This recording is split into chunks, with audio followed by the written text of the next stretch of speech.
Alright, what's going on, guys? It is Tuesday night, so that means one thing. We are here with Mr. Shift Racing League as tonight they're going to take on Thunder Valley, and in case you didn't know it, that's Bristol, baby. Tonight we're going to be doing 188 miles or 375 laps here around this half-mile concrete blender. And what better group to do it than with these guys? We've seen nothing but impressive things all throughout every single race that we've covered so far, and tonight is going to be a true testament to see just exactly how much car control these guys have.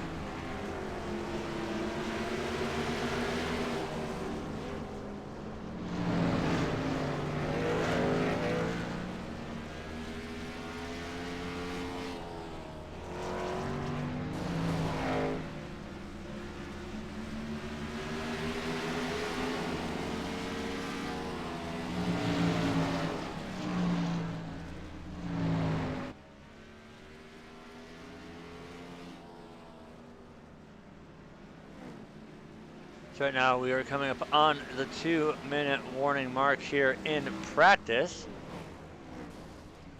It's going to be interesting to see how these guys do tonight. We are at one of probably the hardest tracks on the NASCAR circuit to drive, let alone with a fixed setup like we have got going on here. But we've seen them pull off some very extraordinary things, so taking on Bristol tonight I don't think is going to be any exception to the rule. And in real world sad news, it has been confirmed that Dale Jr. will be retiring at the end of the 2017 NASCAR season. So this is Jr.'s last season with professional racing, at least as a driver.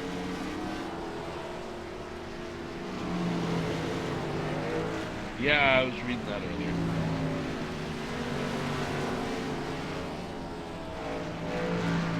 Unfortunate.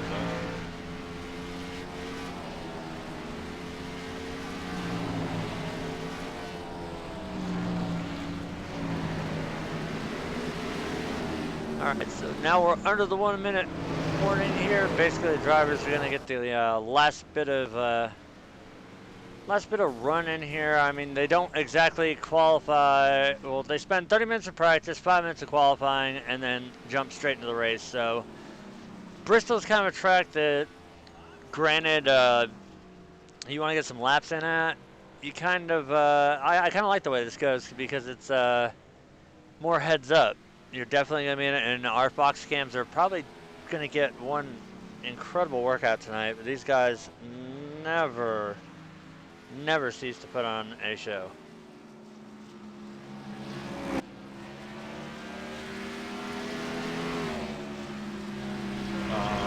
Kevin just said that he thinks that qualifying is 10 minutes tonight.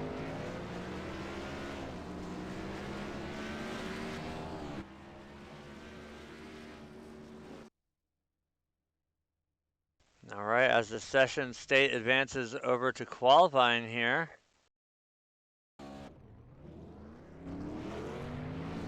See the 71 of Keith Nelson making his way on track, as well as the 24 of Joe Owen, the 2 of Jonathan Wall, the 43 of Kevin Petty, or Chad Payne, excuse me.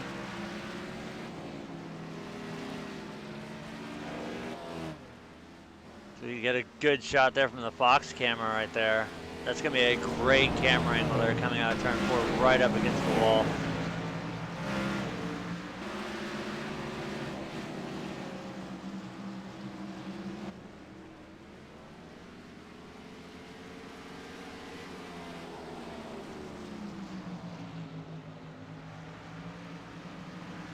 So right now, the 24 of Joe Owen is holding down the top spot. Keith Nelson, 100th off of that time.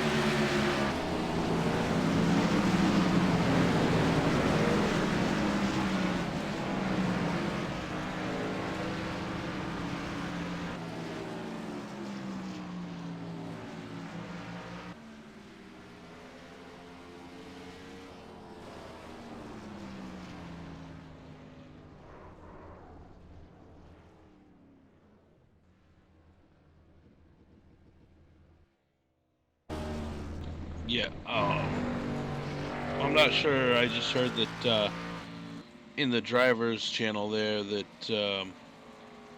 it was possible a 10-minute qualifying, but we'll see. You know, I did that on purpose.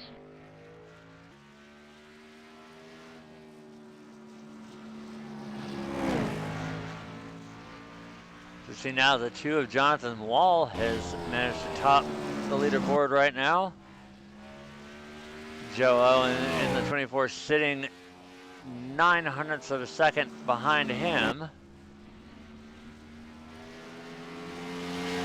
So right now it looks like our pole time is a 14:09.65, followed up by a 15:380.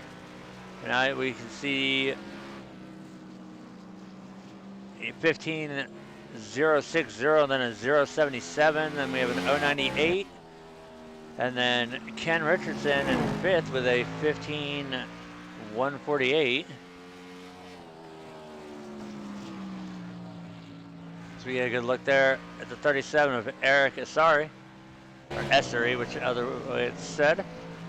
Another new driver tonight, but it's awesome to see that City Chevrolet paint scheme as we see the 1 of Charlie Sanborn. And back to the focus on Cole Trickle right there.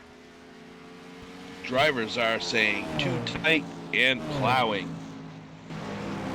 Well, at least it's the opposite of what it used to be. It used to be too loose and oh my God, I just died.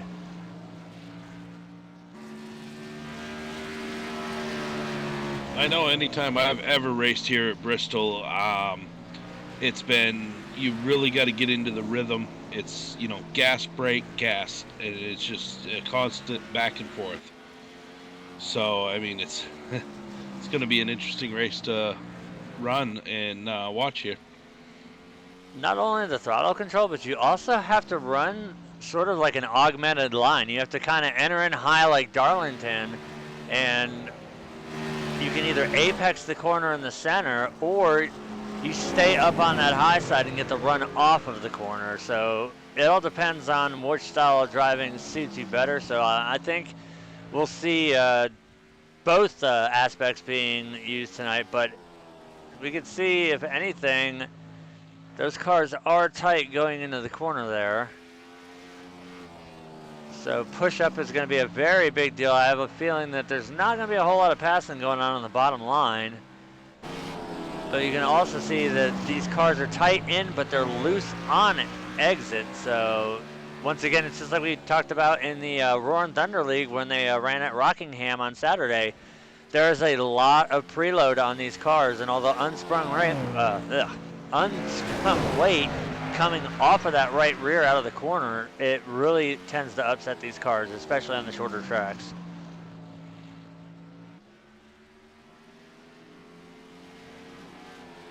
Well, we've just been joined in live chat over on YouTube by one and only Mr. Cody Franklin. Ah, boy.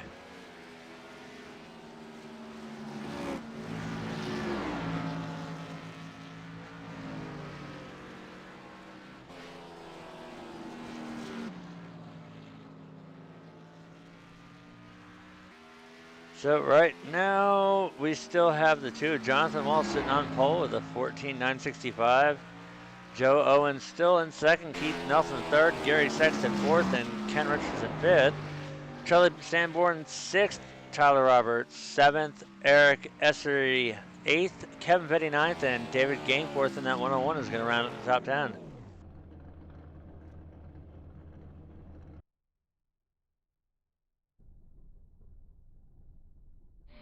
Yeah, I'll tell you, my wheel's making some really funny noises lately. I think the fan's going out.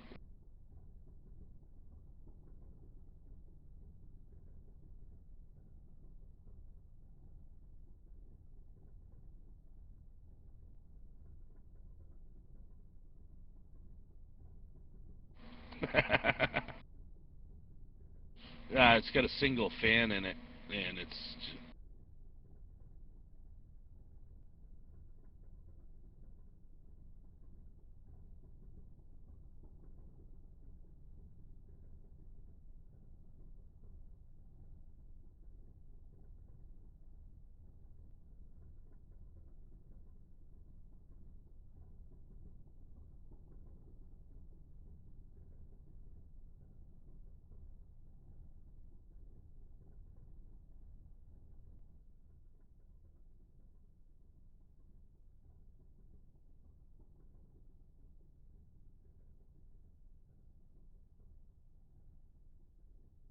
All right, so it looks like we've got pretty much everybody qualified here. We're just waiting for the session to advance.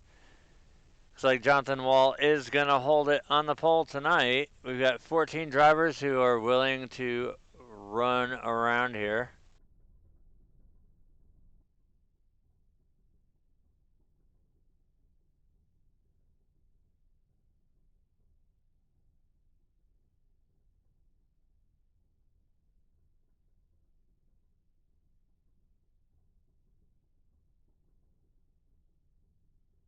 So we get a really good look there at the 71 of Keith Nelson, currently being scored in our third spot. So as we wait for the session to advance, as always, we have the U.S. Army Marching Band on standby for our nation's colors and the national anthem. So once we get word that we're getting ready and we see the session state change, we will go ahead and bring them out.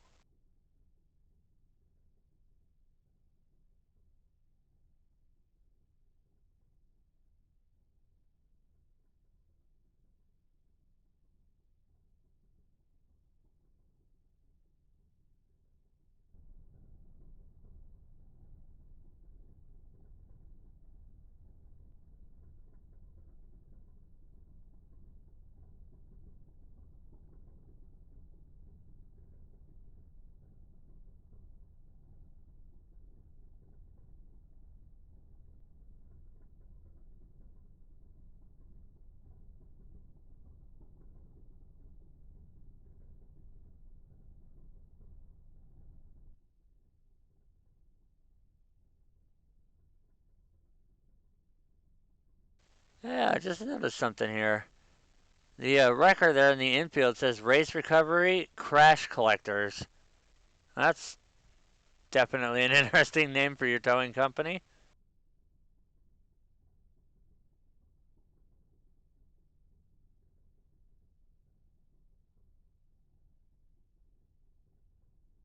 I have not had a single Kickstarter. I don't drink Kickstarts. Alan, on the other hand, we don't know.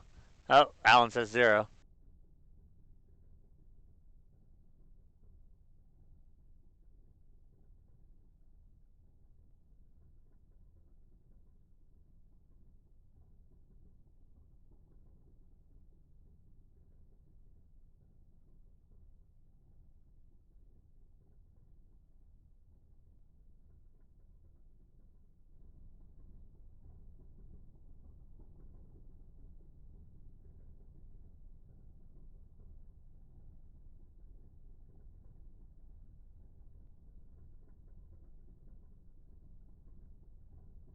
I think now, if any time is probably the right time, we'll go ahead and roll out the national anthem now and get it done as the checkered comes out. So here we go. Please remove your hats.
And amazing job as always. So tonight we're going to run through our starting order tonight.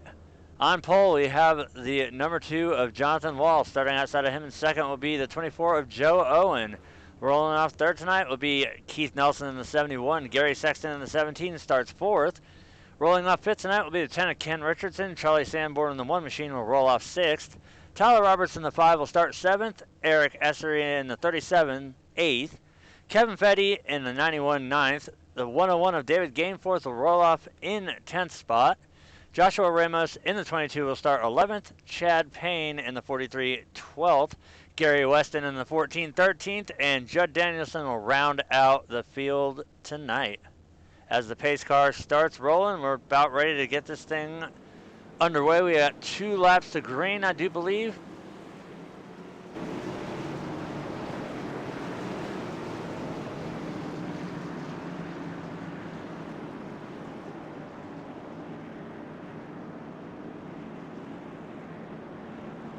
So we get a good look at the field here. We can see them all double following it up here, as it is a I do believe a 2-lap rolling start here at Bristol, seeing how it is Thunder Valley, baby, and it's only half a mile, so hopefully we don't see too many bent fenders tonight.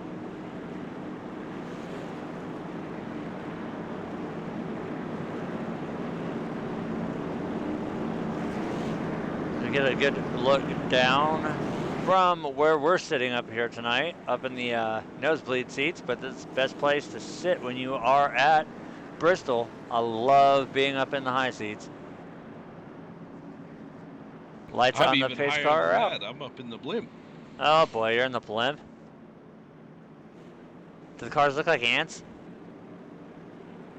No, I've got them zoomed. I've got the camera lens zoomed in pretty good, so. All right, well, pace car's getting ready to drop. Green flag's getting ready to come out here. The 2 of Jonathan Wall is going to lead us out. Green flag is out. We are underway here at Bristol Motor Speedway with the Mississippi Racing League.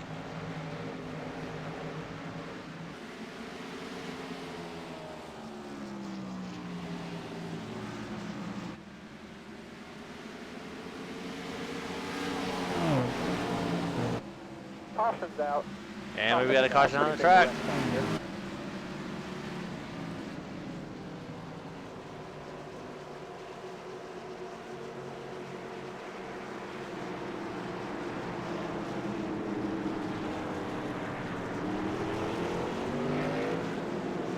So you can see the 2 cars there involved. Let's back it up and see what happened. As we're going to ride from the standpoint of the 22 of Joshua Ramos. Let's see what happens.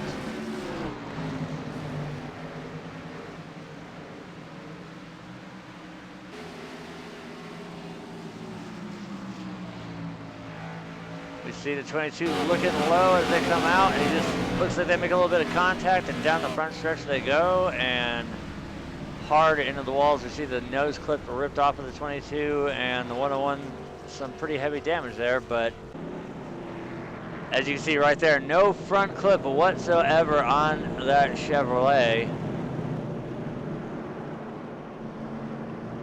That's okay, it's Bristol. You don't need a front clip here. You don't need a rear bumper. I don't even think you need all 4 tires to actually make it around the track here. It's almost like dirt racing, because one of the tires is usually up in the air. Well, you definitely need a minimum of 3. Yes, 3 tires is acceptable. 2 tires, that'd be a little bit sketchy.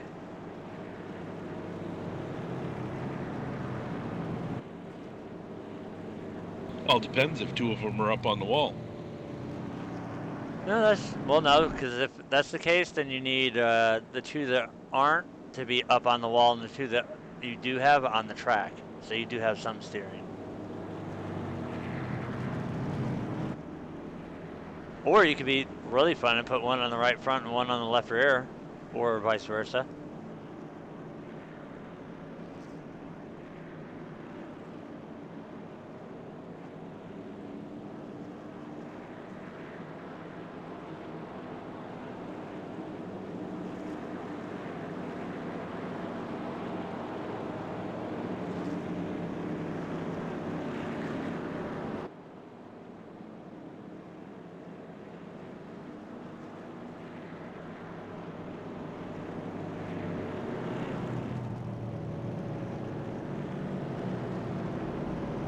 So right now, the 24 is being shown as the leader.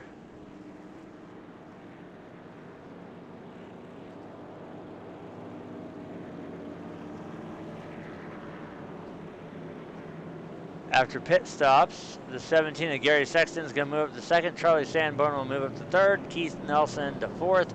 Ken Richardson still in fifth. Eric Essery in sixth. Tyler Roberts seventh. Kevin Fetty eighth. Chad Payne ninth. And Gary Weston is going to round out the top 10. As we are going to double the field up here.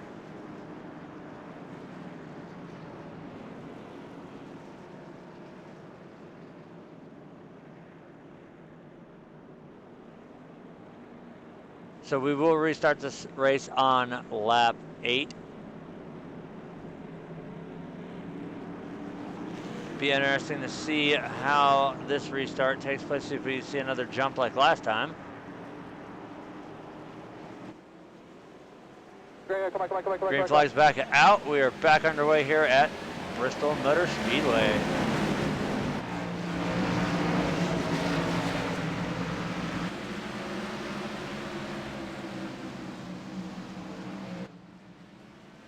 Ow. We got a stack up, no caution yet. Oh, I see that. Looks like he was able to keep it below the racing surface, but unfortunately that's not going to pull out the yellow flag, so we're going to stay green here as the 24 of Joe Owen is our current race leader with Keith Nelson up to second.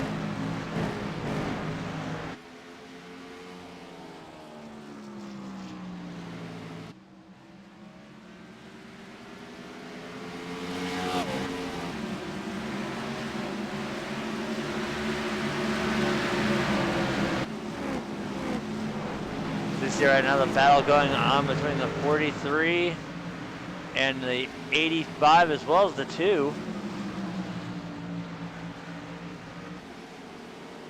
They come out of turn 4. This is almost like driving at Eldora. As soon as you go into one set of corners, you're on a straightaway for about 3 seconds, then you're right back into the corners. So these laps, once they start getting the rhythm down, these laps should go by really, really fast here tonight. Well, you know, normally these guys are pretty good once they get a rhythm in. Normally we don't see a whole lot of cautions from them. You know, we did have a little issues at Phoenix, but, you know, they've started to gather it back up here now, and it looks like we may see some green flag runs. No, Phoenix on the old build is definitely a recipe for disaster, because we all know that that setup was extremely loose. As we see the 43, Chad Payne locking it down. Still no caution yet. Did he spin that thing around and get it going? Yes, he did. He spun it around, kept right on driving. We're gonna go take a look, and I'll be damned, he did. He got that 43, turned right back around, and that Ford Fusion fired back up, headed the right direction, as we see the race leader right behind him now. But there's another prime example. Like me and Alan just said, these guys really know how to drive the fixed A setup, and now we've got a caution on the track.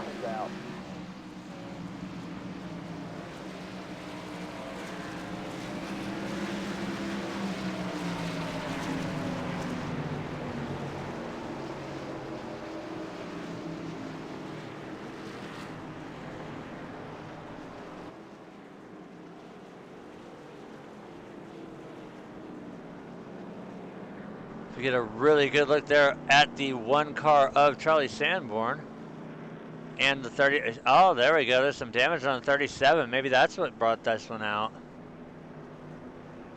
Let's go ahead and take a look at the 37 of Eric Essery and see what happened, if anything happened.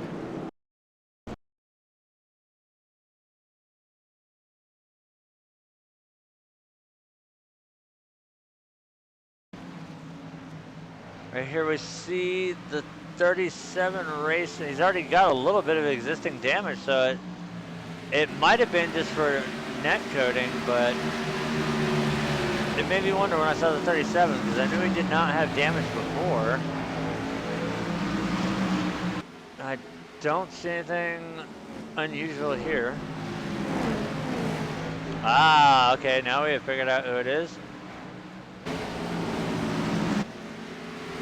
As we see it right there, Joshua Ramos hard off of turn 4 there as he nails the inside wall. So backs it back down the track. That motor definitely let go on that 22 machine. So there we go. We found the reason for our caution.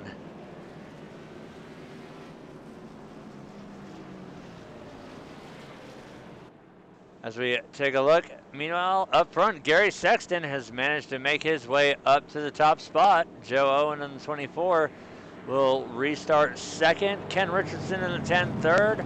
71 and Keith Nelson will restart fourth, and Tyler Roberts in the 5 car will restart in 5th position. Oh yes, we do. It's going to be a crank it up restart this time, seeing how every time that we have these Fox cameras, we love to put the emphasis on cranking it up. So we're going to see once the lights go out on the pace car, it's going to go in the crank it up cam, and you guys just get to hear what Thunder Valley is all about.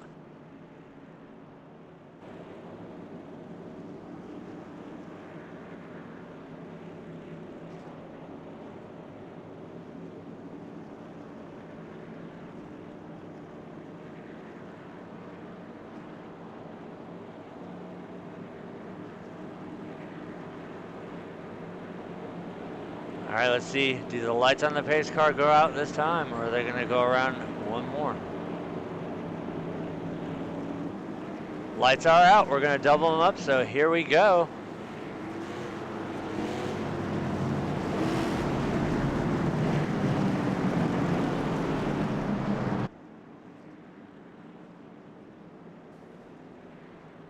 We get a great shot of the entire field as they come out of turn 2 onto the backstretch.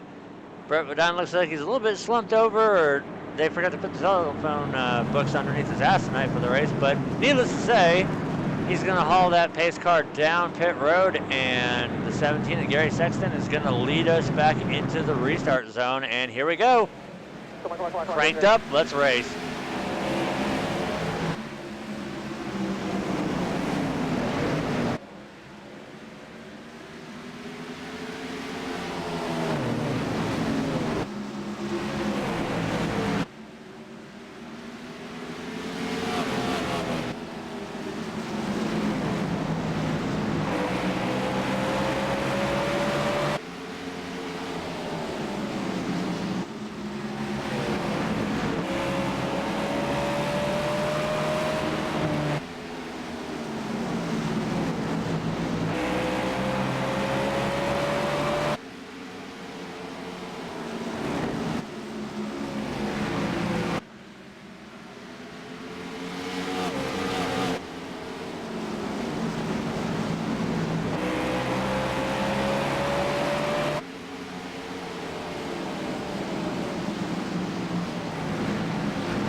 Man, look at all the fans here tonight.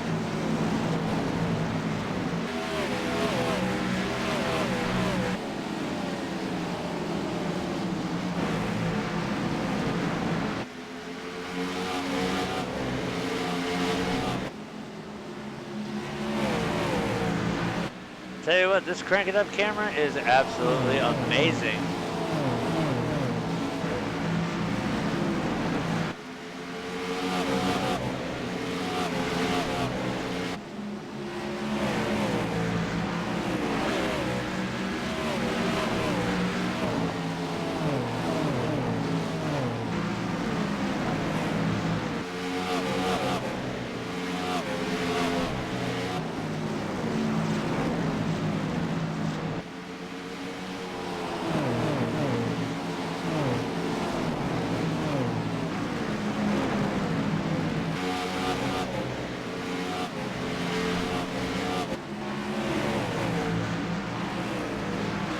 right, as we pull it off the Crank It Up cameras, there's been a little bit of position change going on. We saw the 5 of Tyler Roberts. He was under fire by the 10 of Ken Richardson. Joe Owen has dropped back to 4th spot. Jonathan Wall in the 2 has made his way up to 3rd. Keith Nelson has been lurking around up there. He is still in our 2nd spot. Gary Sexton, meanwhile, is still leading it right now with a 0.2 of a second lead. Charlie Sanborn has made his way up to 6th. Tyler Roberts has dropped back to 7th. Eric Essery in the 37 is our 8th place car. Kevin Petty in the 91 is 9th. And Chad Payne in the 43 is going to round out the top 10. All right, could you switch my Dramamine out for sugar pills again? Probably. I'm getting awful dizzy up here in this blip making these hard turns. Oh, you think that's bad? Just wait, I got something in store for you. Blender Cam!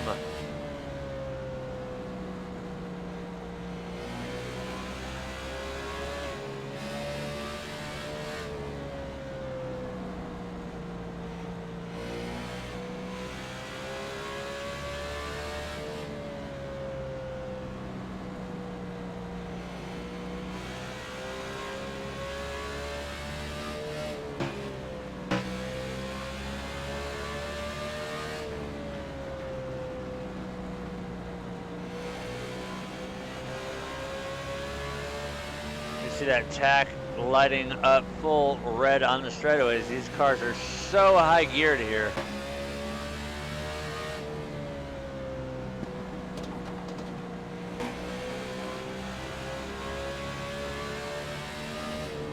Just under 9,500 RPM on the front straightaway.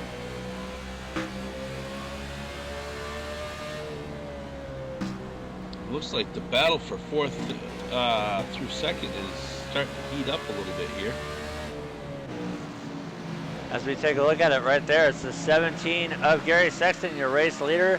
The 71 of Keith Nelson in 2nd, and the 2 of Jonathan Wall. He is in 3rd place right now. They are nose to tail right now as they come to take lap 43 here.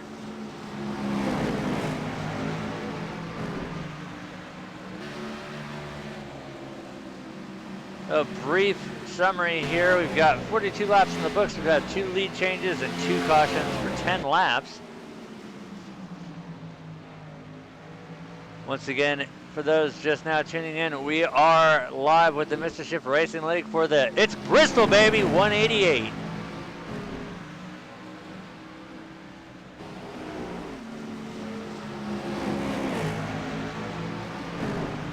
I think in a couple more laps here, things are going to start to get a little bit interesting for our leaders as they're going to start to weave in and out of lap traffic. You see the 2 of Jonathan Wall. He's really putting the pressure on the 71 of Keith Nelson. Just a few laps ago, Keith was all over the rear bumper of the 17 of Gary Sexton, your current race leader, but now we see that a 4/10-second gap has opened up, but the interval between the 71 and the 2 is pretty much what we've been seeing ever since they got lined up nose to tail. So I think right now, Keith might have burned a little bit off of those tires that they didn't want to, and we're going to see Jonathan Wall try and take advantage of it.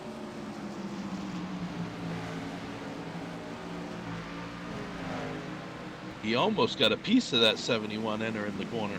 Yes, he did.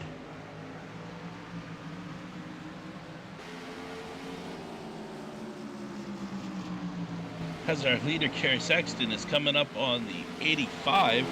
That would be Judd Danielson. Judd's going to move out of the way and let the top 3 by. As we see the 2 of Jonathan Wall is going to get some of the wall there.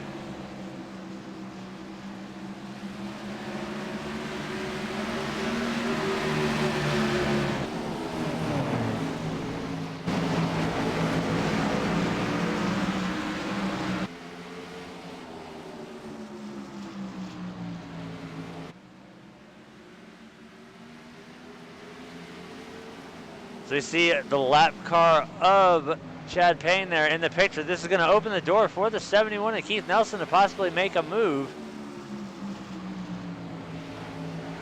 as they come through 3 and 4 here to take lap 53, Chad's going to go down to the bottom, and the top 3 are going to make their way around. So, as I predicted during qualifying and practice, that we weren't going to see a lot of moves done on the low side of the track. We're going to see a lot of upper groove racing, as these guys are all pretty much taking the Larson line through the corners. Seems to be doing a really good job, because these front 3 here are absolutely just ripping it. As Keith Nelson and Jonathan Wall swap positions at number 2 into the wall again.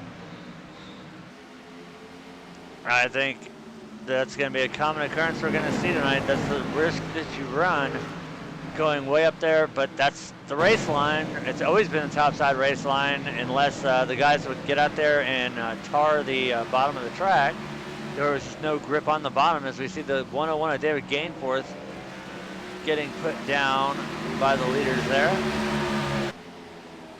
As these cars get longer into the run, the tighter we're going to see them get, so it's not going to be probably a long shot to say that there probably won't be a single car in here that does not have some sort of damage, unless they are able to use their one quick fix right at the end.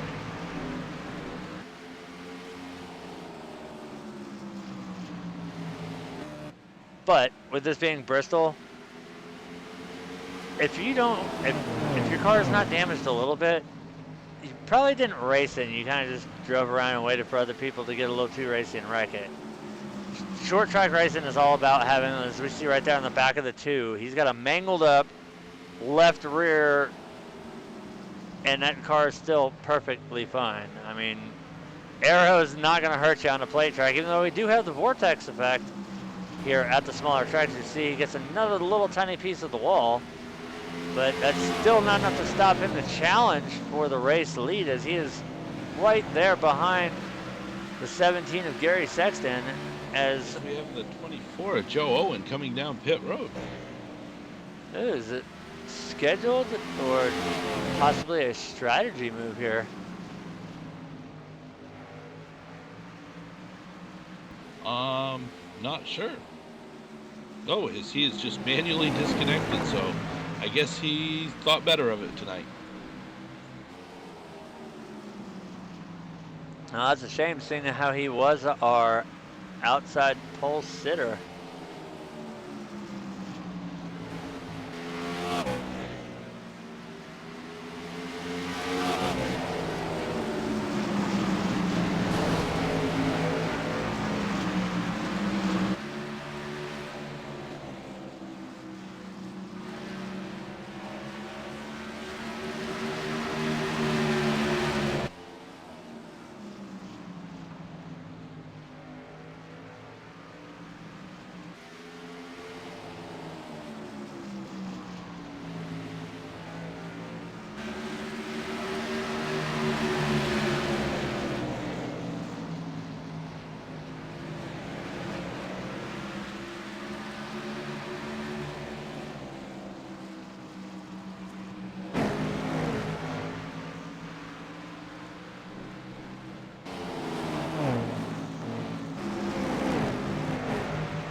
All right, folks, so out of a field of 14 cars, we're down to 10 now.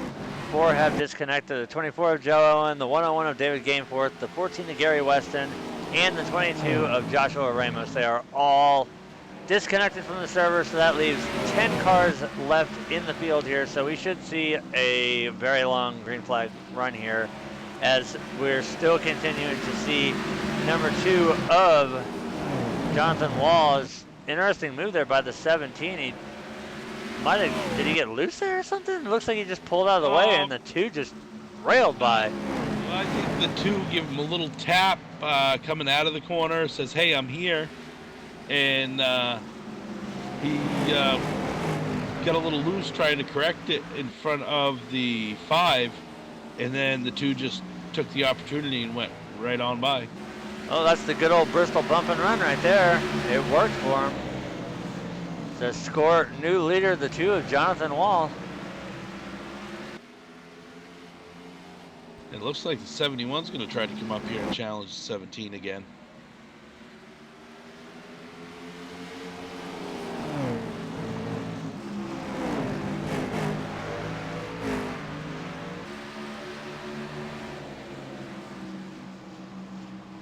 You can see that high line is definitely the preferred way around the track, as we see the two starting to get a little bit loose there on exit of corner.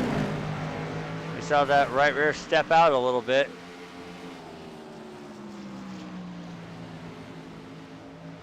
I'm not entirely sure what's going on with the 37. Maybe he's looking for his pit box. Well, he came down one end of pit road and realized it was the wrong end by the looks of it.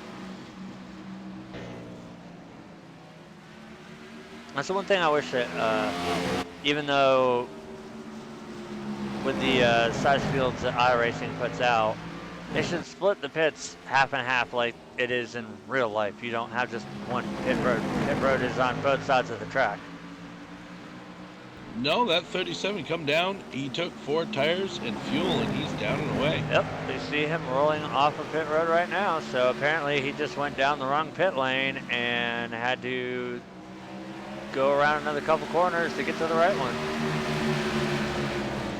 So out front, it is still the 2 of Jonathan Wall. In second spot, we have the 17 of Gary Sexton, Keith Nelson in third, Ken Richardson fourth, Charlie Sanborn fifth, Kevin Petty sixth, Tyler Roberts seventh, Chad Payne eighth, Judd Danielson ninth, and Eric Essery will round out the field here. As right now it is showing that Kevin Petty in the 91 in sixth place is the last car on the lead lap. Tyler Roberts and Chad Payne are both down 1, so right now, if a caution was to come out, the number 5 car would be the lucky dog.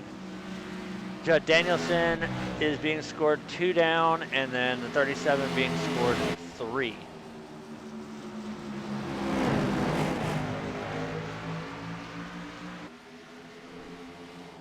Hell, I think we can go back to some crank it up here now that they've kind of gotten it all straightened out.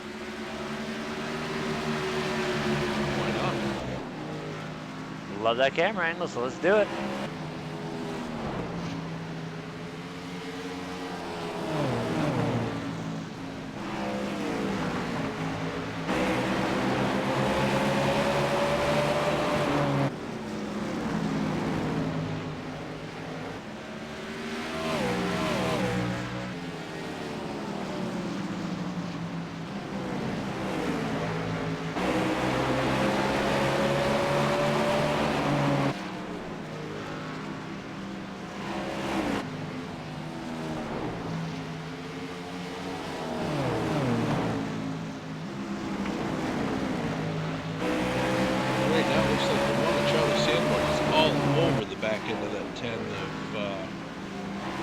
Ken Richardson. That would be for 4th position. What better way to view it than in crank it up?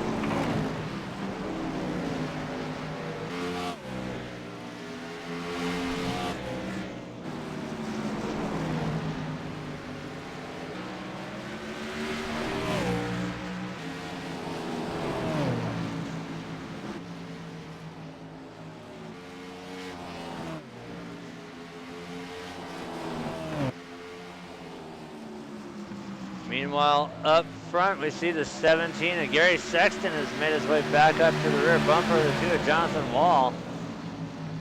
I think he wants to get back out front and lead some more laps here. As right now, we see the 17 has a 100% clean car. I believe the 71 has a fairly straight car as well. The only one right now is our race leader, the 2, but the damage, as we said, it's not going to hurt you at all at a track, especially as small as Bristol, only being a half mile.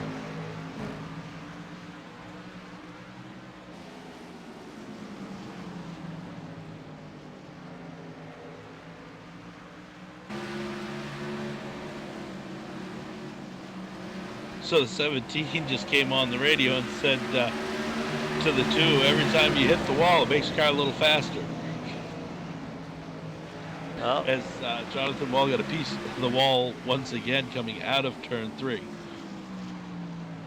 Well, the more that you deflare this car on a short track, oh, a hard contact there. Contact between, and the 17 gets inside wall hard. No caution as of yet, but, caution is out. And we saw exactly what happened there that brought it out, so there is no need for a replay. It's contact between the 17 and the 2 that's going to bring out this caution. So that was a pretty good green flag run there.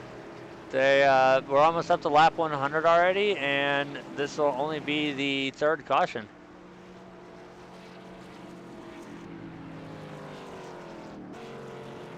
We get a good look at the 10 of Ken Richardson and the 1 of Charlie Sanborn as they make their way down pit road along with the 2 and the 71. 37 is going to stay out as well as the 5 because, of course, they cannot pit this time by. They are all lap down cars, so they do have to stay out one extra lap.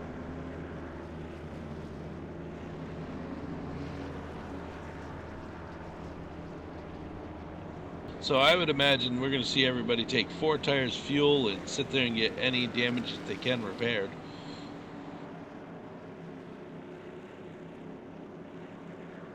Well, if provided most of them didn't use their quick fix, then we should have a full clean field here.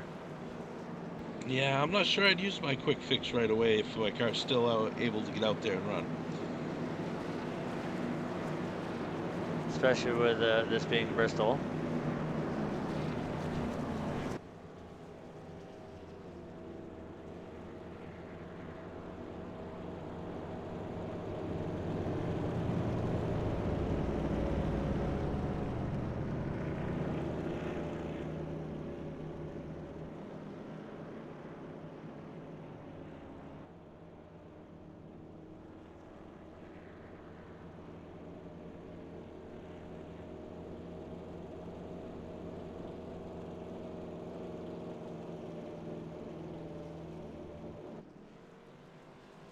We can see everybody here pretty much just taking their services, gotten some fresh tires and full tanks of fuel and some damage repaired here. So as we creep closer to lap 100 here, we are on lap 95.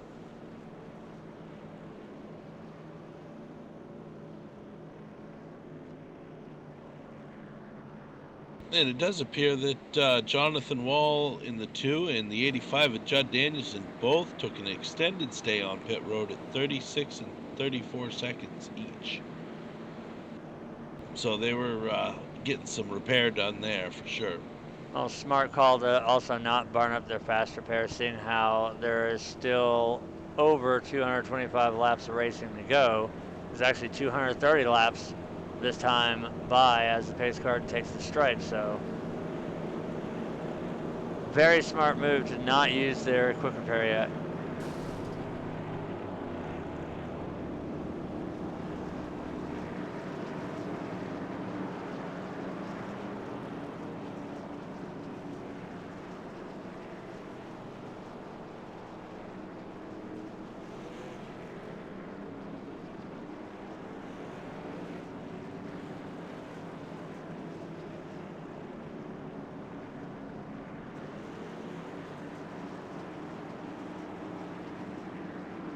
All right, so the lights on the pace car are out as it dips down pit road. The 10 of Ken Richardson is going to lead us to the line. Green flag is out. We're back underway here at Bristol.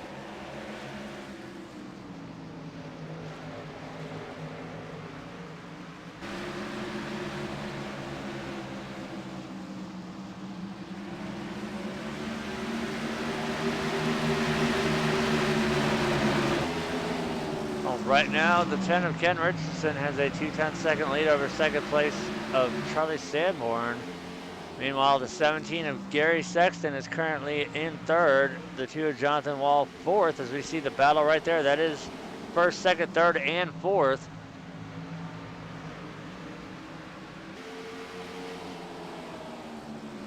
You can see a lot better looking car now. I don't know if that was a quick fix used, or if he just actually the crews get out there and hammer that car straight. But it looks pretty clean. Oh, never mind. I can see the damage on the right front. So the crew obviously didn't care enough about the right front fender work. They decided they wanted to work on the left rear bumper instead. As you can see from this shot right here, the right front fender is absolutely mangled on that 2 car. But whatever the crew chief says, so if that left rear bumper is more important, then so be it. It's not going to hurt you anyways here at Bristol. So you see the one of Charlie Sanborn. He's looking. He's right there. He wants to get some laps led in here, but right now he's got to get by the 10 of Ken Richardson to do so. And we've also got the 17 of Gary Sexton directly behind him, as we see wicked loose condition for the 2 coming out of 4. And great job by him locking that car up and saving it. As you see the run that the 17 of Gary Sexton gets there on the backstretch. He's going to try low on the 1. We all know, though, here at Bristol, you cannot really make the pass on the bottom. You just lose all drive. But that was, I think, probably the safest way to do it. Instead of hitting the brakes, just dive the car down low. It'll bleed the speed off without running the risk of breaking the car sideways. All right, so we have a report from Eric Essery in the 37. His internet is acting up, and he doesn't want to be out there and cause a wreck for the other drivers. That will leave 9 cars remaining in the field. Oh, as we got one in the wall there, he got very, very loose, it looked like, and just drove it straight up into the wall. So that is going to move Charlie Sanborn back to 5th right now.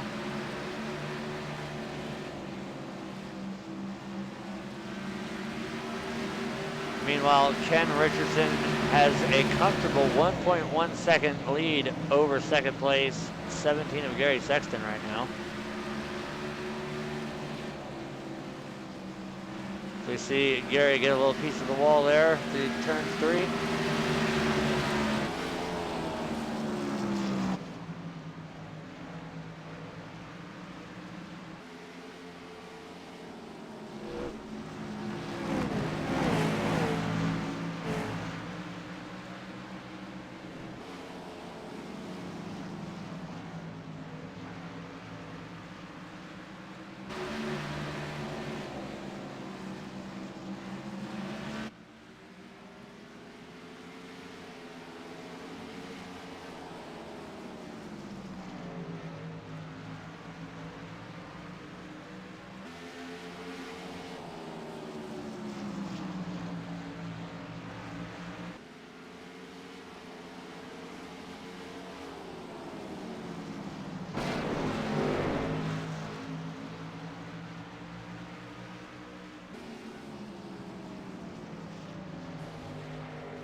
So we can see the 43 of Chad Payne, prime example of damage not being a factor here.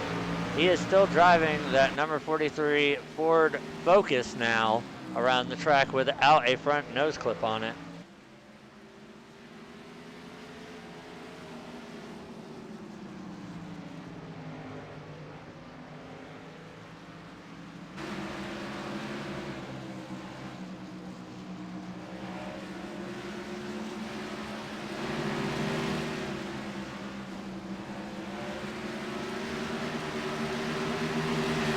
This is a 132 mile race, I believe. Oh, here, we'll just pop it up. It's a 188, there you go. 188 miles, 370 or 325 laps. Don't want an extra 50 on there.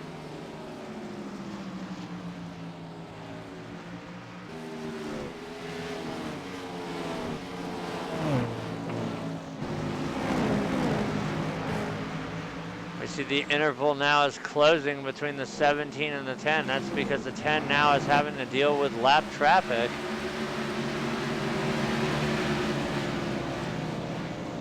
You see he's going to make his way underneath the 1 of Charlie Sanborn, so that's going to put him down a lap now. So that'll leave 6 cars on the lead lap. But lucky for Charlie right now, if a yellow was to come out, he will be sitting in the lucky dog spot as he is the only car 1 lap down. 8th place, the 85 of Judd Danielson is down 2 laps. And then our last running car in 9th, the 5 of Tyler Roberts, is being scored 3 laps down.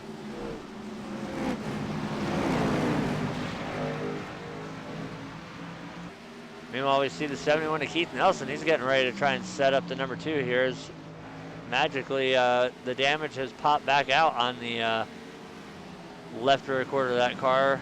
That seems to be another thing that iRacing still has not fixed yet, the phantom damage. It'll randomly disappear and then reappear. Or never show up at all. Well, if you're in the trucks, yes, never show up.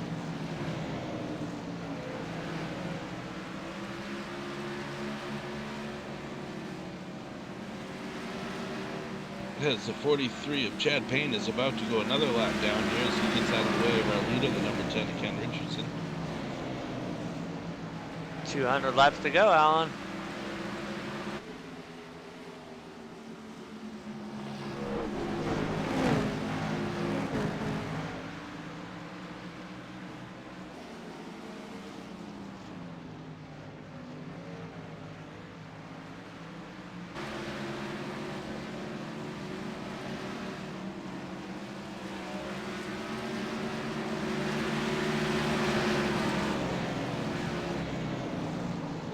Loosening going in.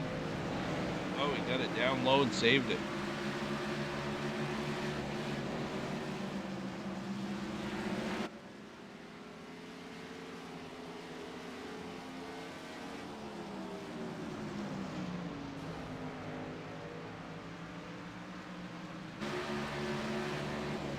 So once again, the 10 of Ken Richardson, after dealing with lap traffic, has been able to open up almost a 1.5 second, as now it's over that. It's a 1.6 second lead over second place, the 17 of Gary Sexton, as we are still green flag here at Bristol Motor Speedway.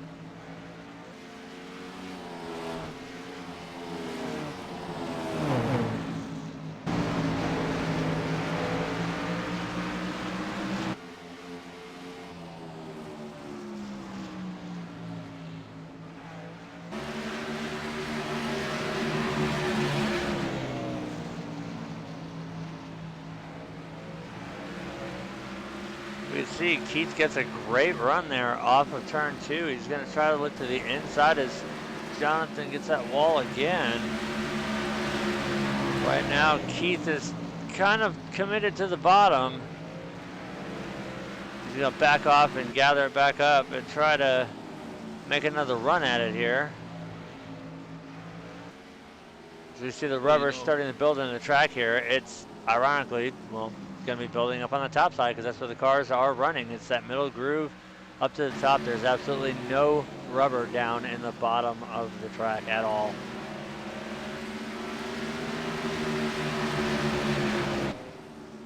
As Keith is going to make the pass this time on the 2, that will move Keith Nelson up to 3rd position. Now he's going to have to try and put his sights on the 17 of Gary Sexton, who meanwhile has a 2.6 second deficit that he needs to make up on our current race leader, the 10 of Ken Richardson.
71 is going to try to make another run at the 17 as the 10 of Ken Richardson is just setting a blistering pace out front here.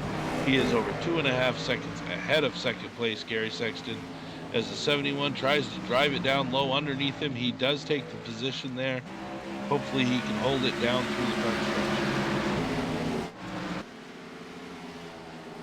stretch. As we are approaching halfway here in about another 20 laps, lap 162.5, if you do the straight divisional math on it, will be halfway, so we'll just call it 163. So 20 laps till halfway, and right now it's just absolutely completely spread out. Good racing going on.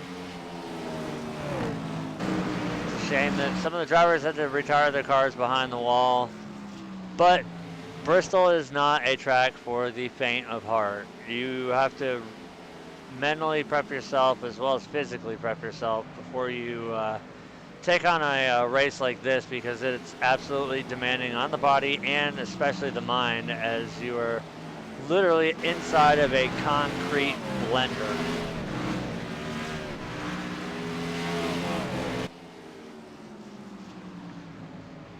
So the 71 appears to be dialed in right now, as he seems to have figured out how to get that car up and going, as he's made it around the 17 of Gary Sexton, which will put Keith Nelson up to second. Now he's got a 2.8 second deficit to make up on our race leader. The 10 of Ken Richardson is right now, he is just absolutely walking it right now.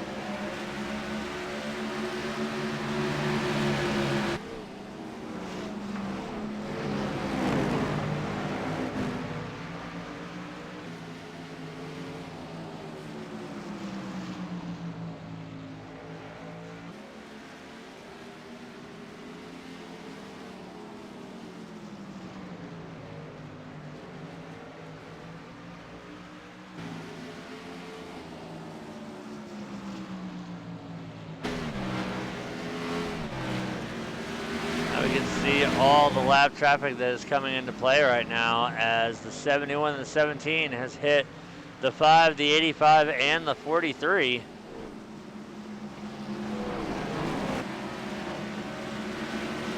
Both are going to make it around the 5. Now they've got to clear the 85 of Judd Danielson and then the 43 of Chad Payne. See, Chad goes low here in the corner, gives them the preferred line.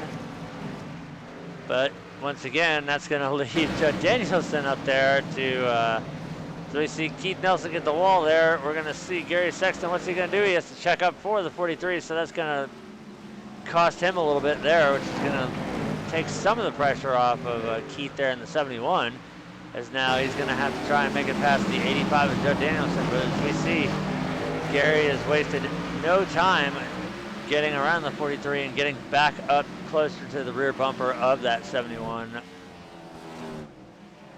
So we see Judd get a little bit loose there out of 2. He's able to keep it under control, which will move that around. So now they've gotten around all 3 lap cars.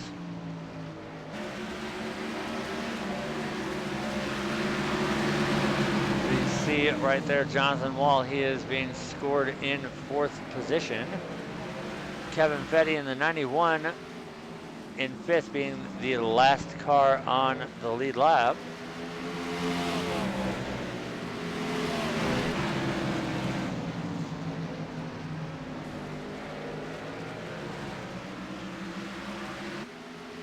Just taking a brief look here at the fastest and previous time buys.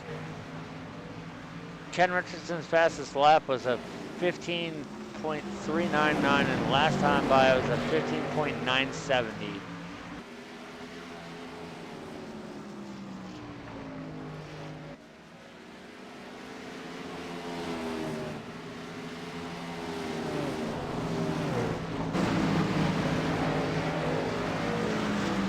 The halfway is creeping ever closer. Once again, halfway will be on lap 163.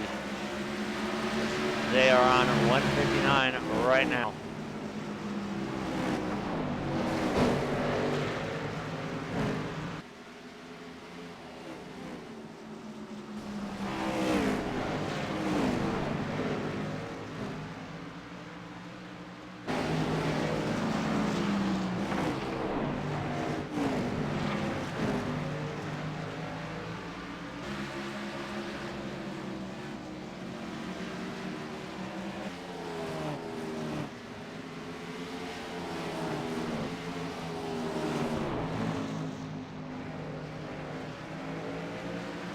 see the 1 of Charlie Sanborn. He's going to duck below the 43 of Chad Payne and go above the 5 of Tyler Roberts. Obviously, that one machine has been down pit road, and he's got some fresh tires on that car because he just absolutely moved those guys.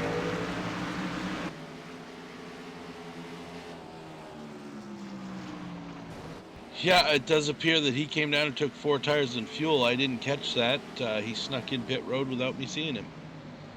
All right, well, we are now officially halfway through the race, so we're going to take a quick commercial break and be back with more action here at Bristol Motor Speedway.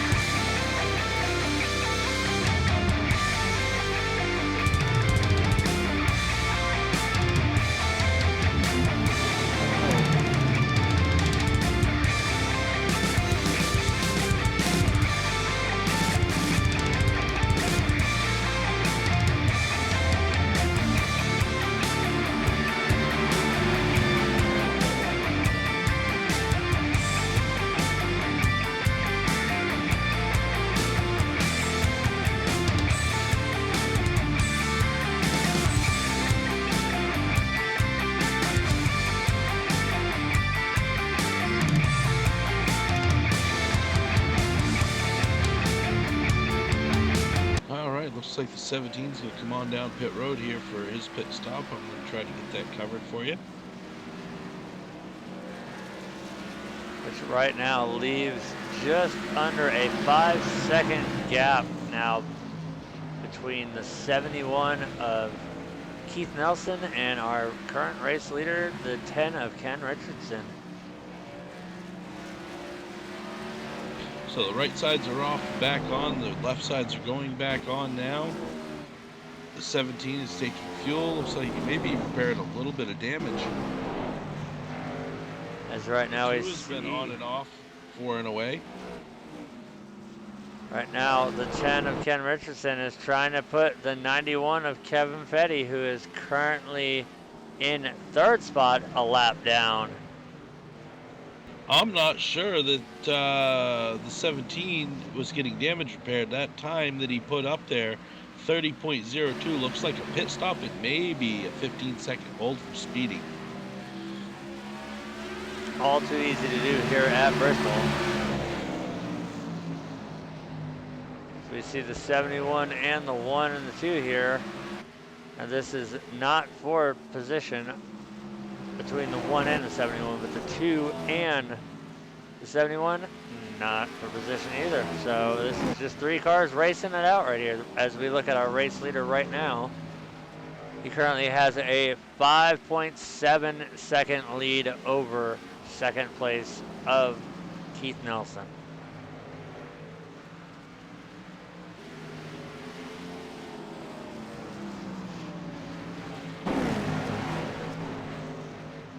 So you see the 17 of Gary Sexton. He's going to try and get his lap back the hard way.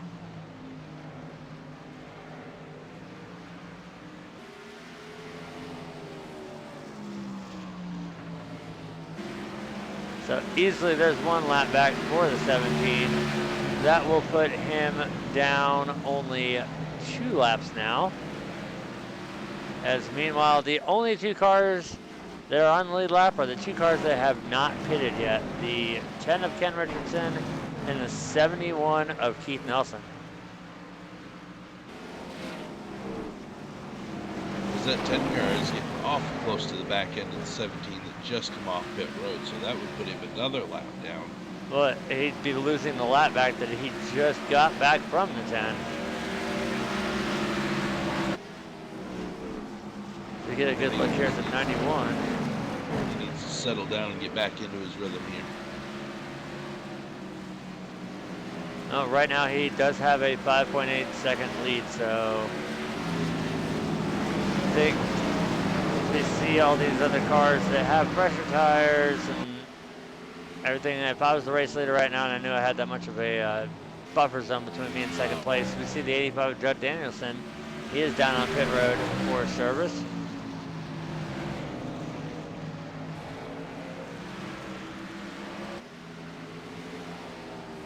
as well as the 5 of Tyler Roberts. You see the 2 of Jonathan Wall is going to look to the inside here as they came out of 1, 3, and 4, so he's going to get a lap back.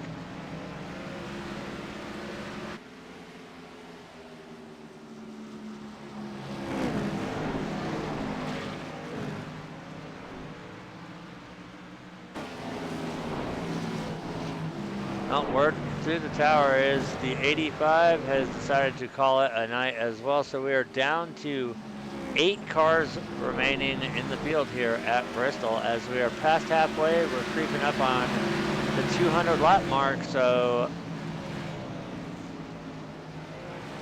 like I had said before, Bristol is not the easiest place to race. It is, in fact, one of the absolute hardest places to race because you need to have, first off, you have to have exceptional car control. You've got to be extremely prepared for a long distance race like this, and apparently a lot of the drivers just finding Bristol too short, not enough room, or they just couldn't get a handle on the car. And we've seen out of 14 cars, we are down to 8, so one more and we've lost half the field. And we got a caution on the track. Dawson's out.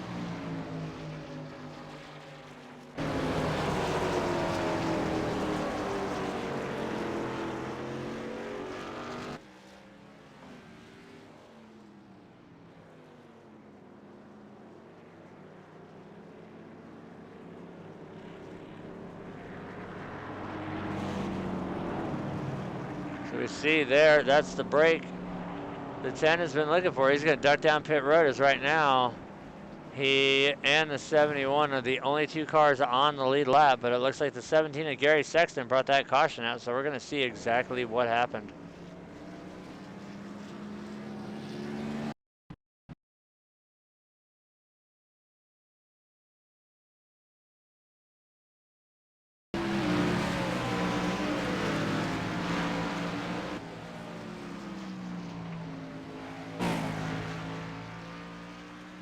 You see, just gets a little piece of the wall there. Counter steer goes in, but hard impact into that inside wall. And it looks like a little bit of contact there between the 2. And word through the tower is the 17 of Gary Sexton has disconnected from the server as well. So that will now leave 7 cars remaining, as Ken Richardson is still our current race leader. Keith Nelson in 2nd.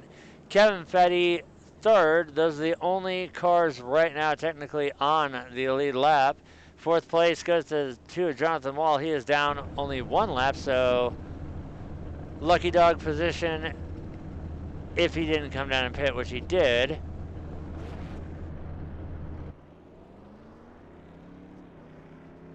.43 of Chad Payne will be our 5th car, down 3 laps, and Charlie Sanborn in 6th. So so it looks like we're down to 6 cars at the moment here, and I would say the Bristol stomp is in full effect, Art.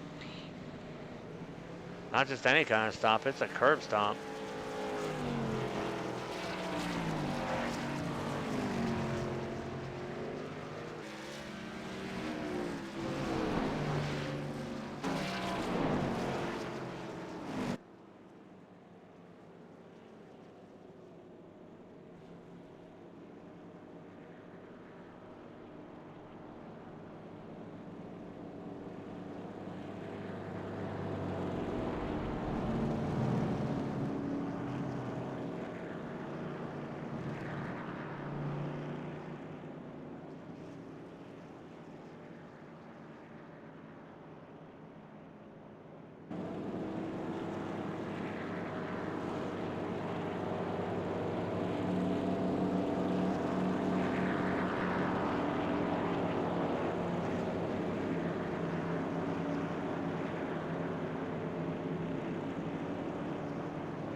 Lights are off on the pace car. Ken Richardson's going to lead us to the line.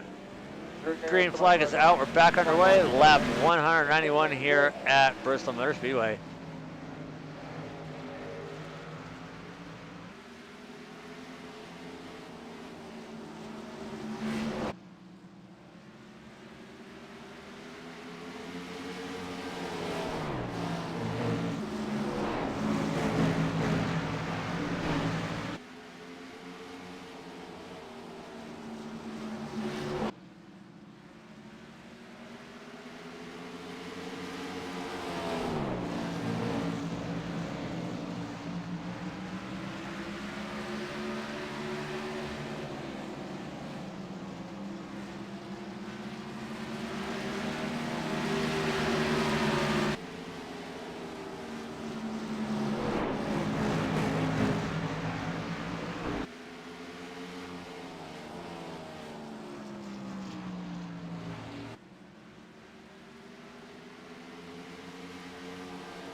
Right now, the way we see things, the 71 right there is our second place car.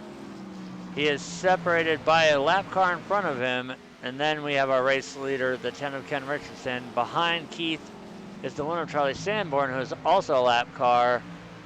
Next car for position will be the 91 of Kevin Fetty, who is sitting in third spot.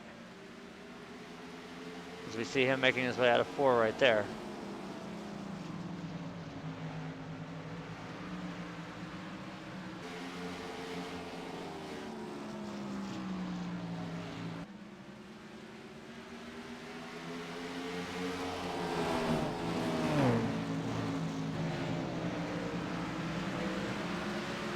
Jonathan Wall in that 2 car, he's doing all he can do to try to stay with this number 10 of Ken Richardson, not to let him get out quite as far as he did the last time through the run. Well, actually right now he's fighting to get his lap back, as he is right now the only car being scored 1 lap down. So if he can get past the 10 car, he will get back on the lead lap here. So there's a lot riding on that pass right there between the 2 and the 10.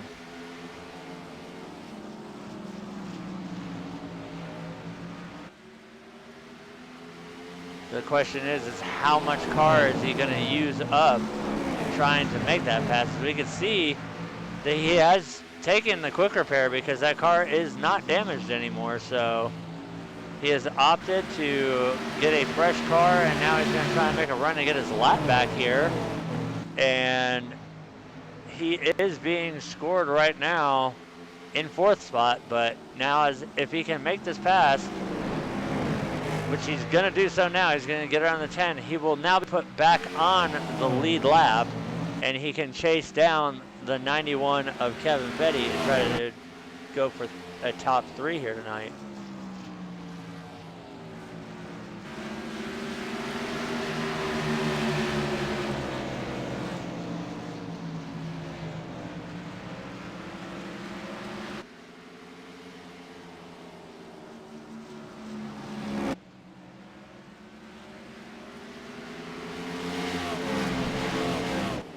Meanwhile, the race is heating up here between the 10 and the 71. We see that Keith has brought it into a half-second interval between him. We can see the leader directly in front of him.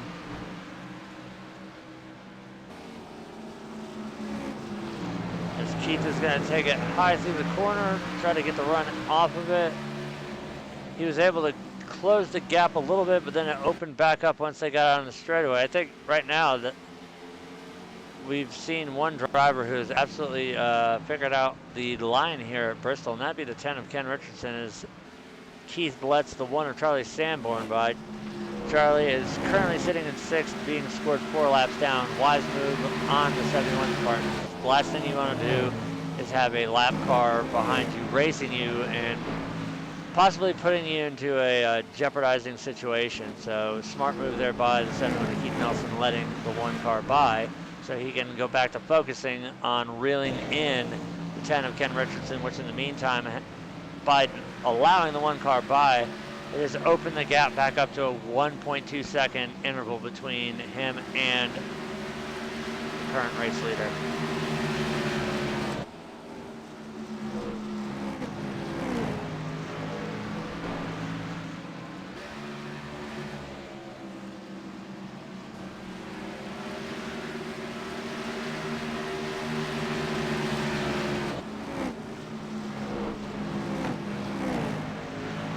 Oh, looking at that lap counter now, we are getting closer to 100 laps to go.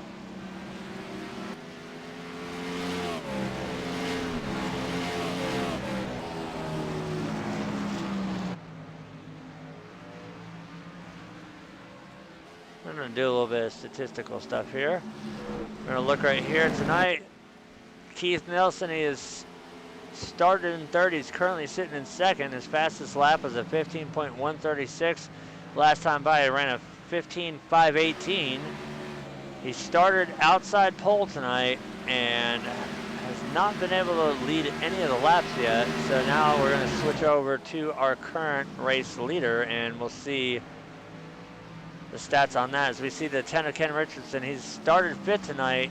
He's led 121 laps. He's still our race leader.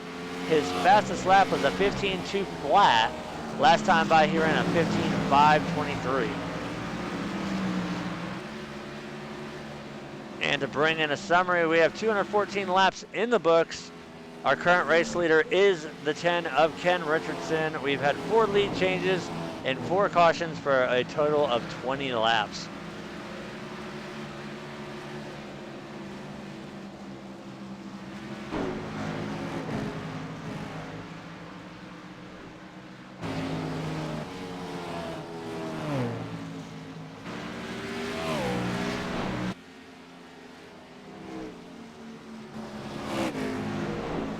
See the 2 of Jonathan Wall there, riding the wall again.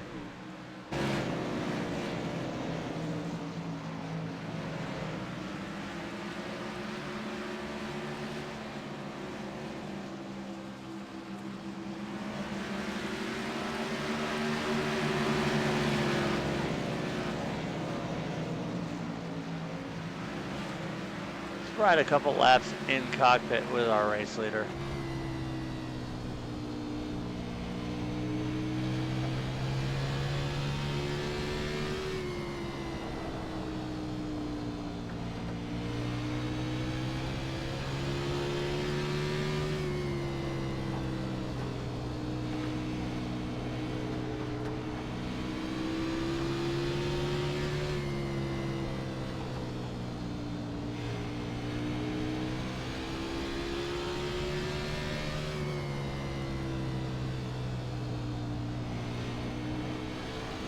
Well, it does look like that 10 of Keith Richardson is going to reel back in the 2 of Jonathan Wall and put him back another lap down.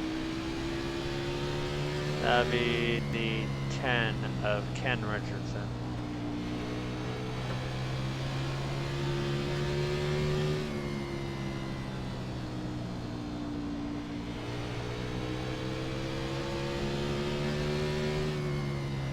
Right now the interval has shrunk. It's down to a 1.5 gap between first and second. As we are watching right now from the race leader, we see the 2 going up there. It's almost like he's using the wall to turn the car, which I have seen a lot of drivers do in official races. If you can do it just right, you can actually run a hell of a lot faster. If you can get up there and get a 0x scrape, you somehow can rocket off of the corner. And I don't know if they had fixed that or not, but judging by the way the 2's going up there and he's really flirting with that wall, it seems like every time he gets a little piece of it, he tends to pull away from the leader a little bit, so it seems that that thing is still in effect.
All right, so this time by it'll be 95 laps to go.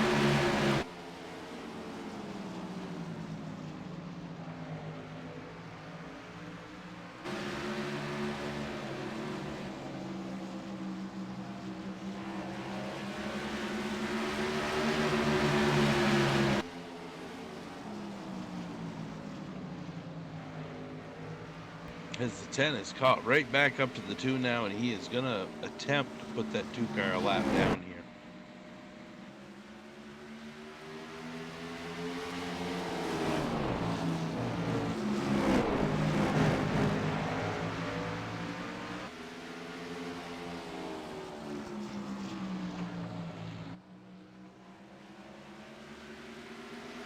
And look at that, it's starting to look like normal again. We see the right front fender on that 2-car all jacked up.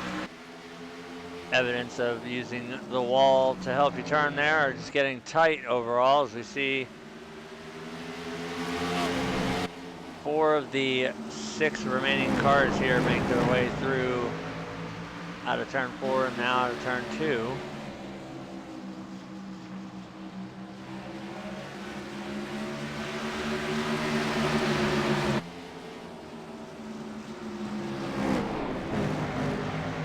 That time, it's really going to hurt the 2-car because that gave the 10 the run on the outside. He got a little too much of that wall.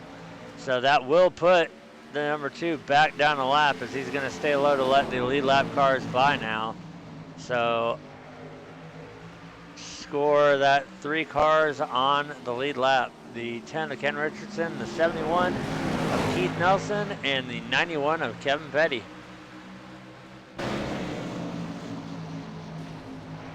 We see the one of Charlie Sanborn get a piece of the wall there.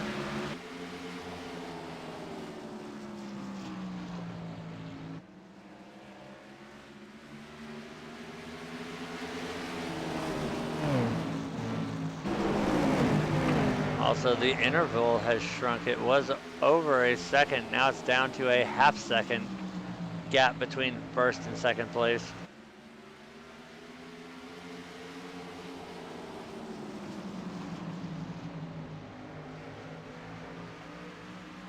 Well, they do have the one there of Charlie Sanborn kind of caught in the middle of them there,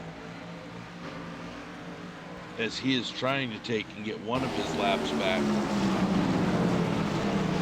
He tried and he washed up a little bit, but good thing he let out of it, because otherwise that could have been disastrous for the 10.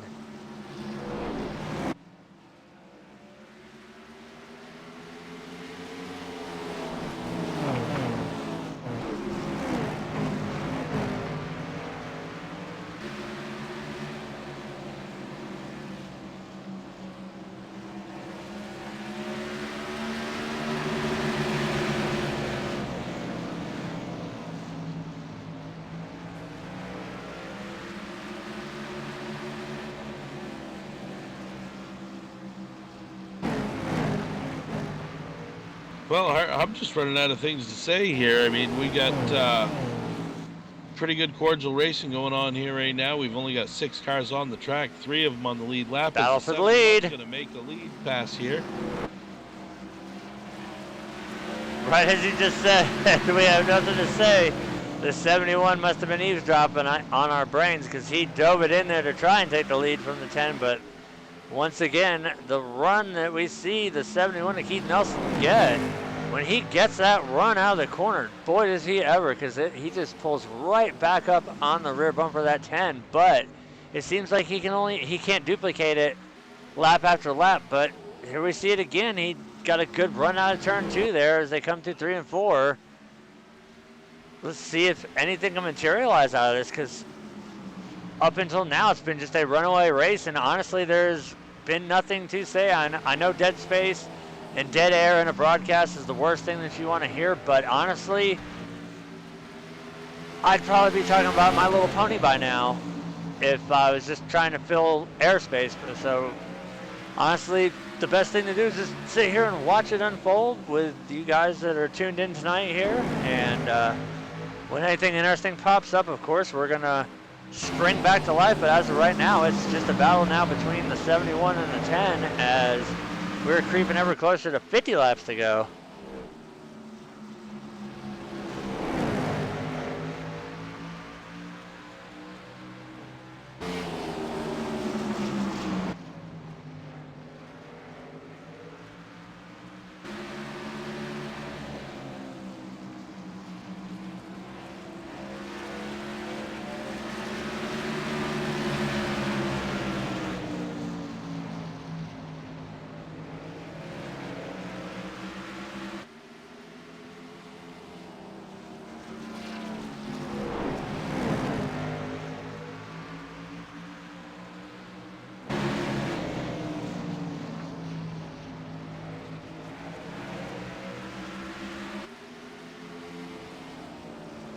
43 of Chad Payne just pulls it down to the lower end of the track there and just stays right out of the way of our lead lap cars. Thank you, Chad.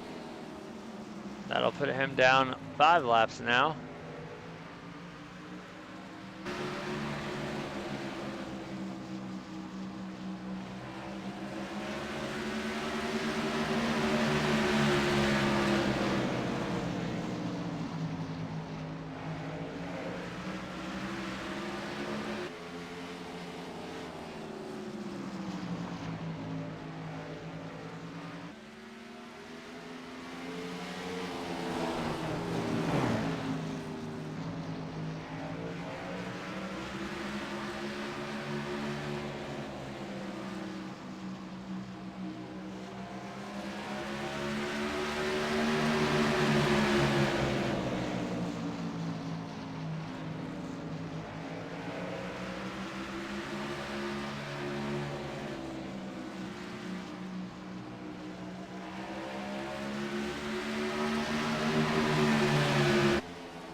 Yeah, Cody, there's only 6 on track.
Has the one of Charlie.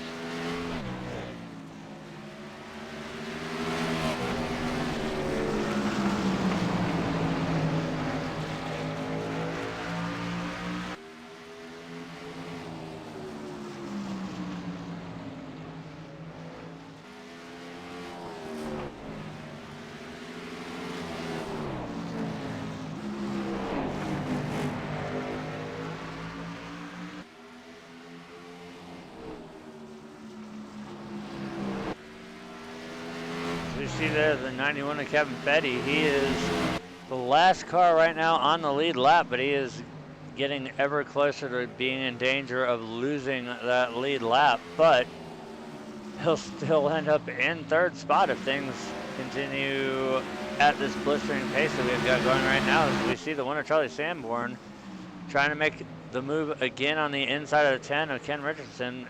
Not going to materialize again, which is almost opened the door up for the 71 there. So a report from the 2 cam here. Apparently that last pit stop before this, he forgot to uncheck his fast repair. So that car is done.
Once we hit lap 275, it'll be 50 laps to go here at Bristol. As we see the 91 of Kevin Petty, he's going to move out of the way and go down a lap, so that'll leave 2 cars on the lead lap. The 10 of Ken Richardson and the 71 of Keith Nelson right there.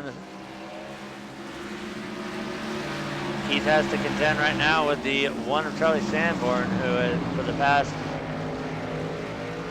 at least 20, 30 laps, has been in between him and the race leader. And we've seen multiple times that the 71 has had to check up. As we see the 2 get very loose, or the 1 get loose, he's going to go up into the wall. And are we going to have a caution from this?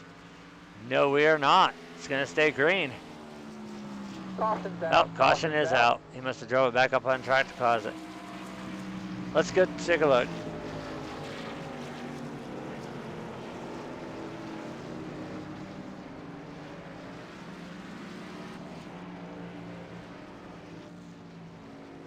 Ooh, looks like he took a hard hit to that inside wall, but we're going to back it up and take a look here. We saw it unfolding, so we're going to go back a little bit and take a look at it.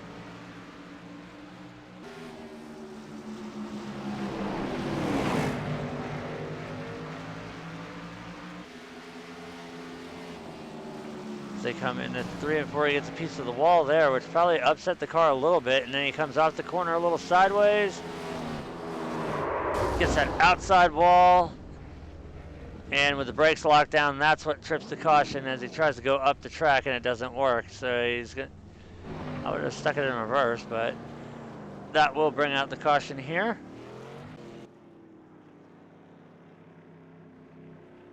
That was a pretty good crash angle right there. So there's what we've been looking to see, the 50 laps to go sign. So you can see the heavy damage there on the front end of the 1 car. Luckily, he did keep the front clip on it, and he still has a motor that is semi-functional. Let's ride on board with the 1 and see if we can hear that motor, or if it's running funny or not. Sounds pretty good so far.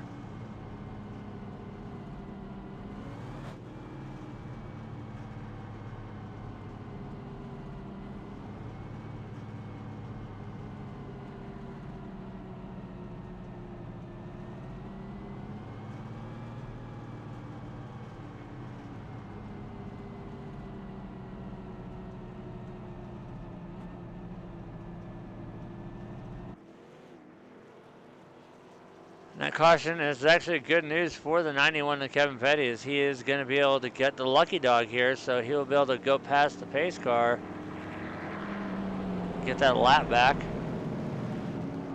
Actually, he was 2 laps down. He got the lucky dog already, and now he's going to get a free pass. Ah, okay. So that will put him back on the lead lap, so we'll have 3 cars back on. As we take a look at our race leader right there, he has put on a dominating show tonight, the 10 of Ken Richardson.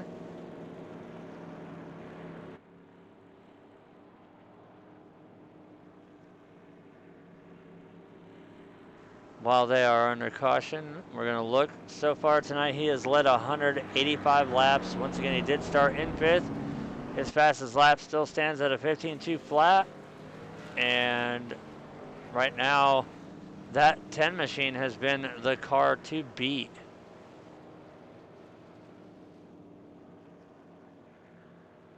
So as I do believe the lights are out. Yep, lights are out on the pace car. So we will restart this lap with 46 races to go. Yeah, you can tell it's been a long night and a long race when you start saying stuff backwards. But we'll restart this race with 46 laps to go, as obviously tonight the line of preference is going to be the top. Ken's going to lead us in. Green flag's back out. 46 laps to go here at Bristol Motor Speedway. We've put 279 in the books. We've still only had 4 lead changes and now 5 cautions for 25 laps. So that's an average of 5 laps per caution.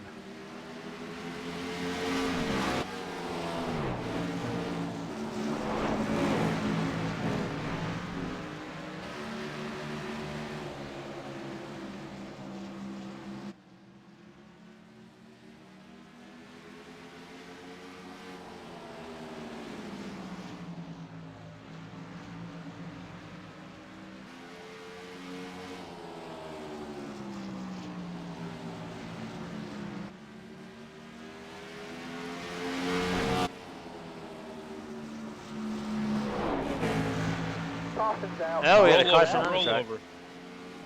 Who went over? Oh boy, Charlie Sanborn. We're gonna go see what happened.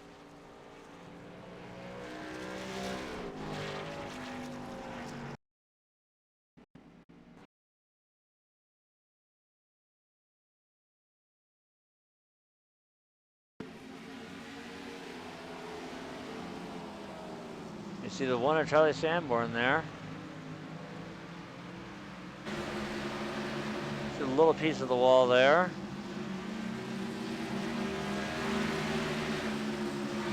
Makes his way across the stripe into 1 and 2 here. Everything's looking good so far. You can see just how damaged that car is. You can see into the engine bay. As he comes off, he's gonna hit that inside wall and oh, just over he goes and oh, sticks the landing though. And I do believe that motor is still running too. Well, looking at it, he's trying to get it going. Nope, he's gonna opt to tow that car, so we might be down yet another car tonight.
So right there, we're looking at the 43 of Chad Payne. He's actually going to pick up a spot now. He's going to move up to 4th position, and he will take the free pass here as they come to 1 to green, and that will put him only down 2 laps as he's being scored 3 laps right now.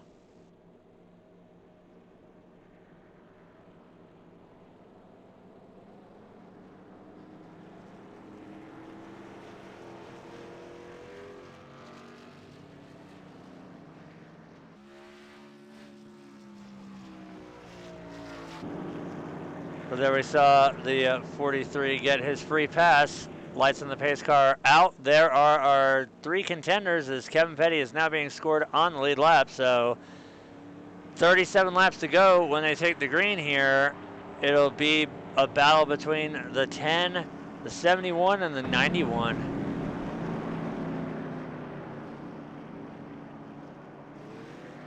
Green flag is back out. Good restart by the 10 of Ken Richardson. We are back underway. Let's see if we can get these last 37 laps in caution free.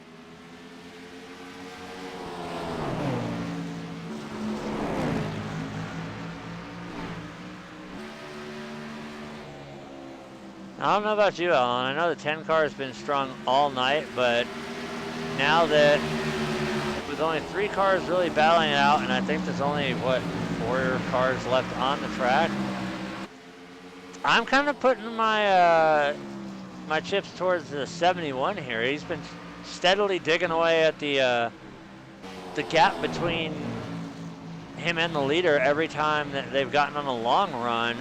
And we've seen that the 71 is very strong out of the corners. I'm not ready to put this one in the books that it'll be a runaway win by the 10 of Ken Richardson. I think Keith has been saving his stuff all night, and with still over 30 laps to go here, I think we might see him make his move. Yeah, I hope to see something happen there, but you know, 10's been pretty strong all night, and I don't think he's going to go down without a fight. And you know, there may be only the two of them up there racing for it, but well, right now it is a manufacturer's battle. It's Ford versus Chevy. We've got a Ford out front and a Chevy trying to take that lead away.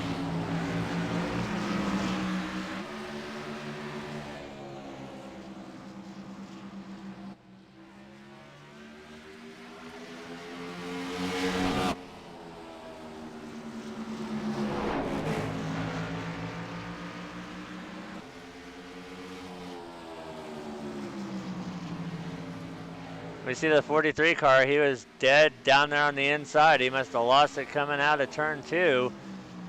He was up against the inside wall smoking, so no caution will come out.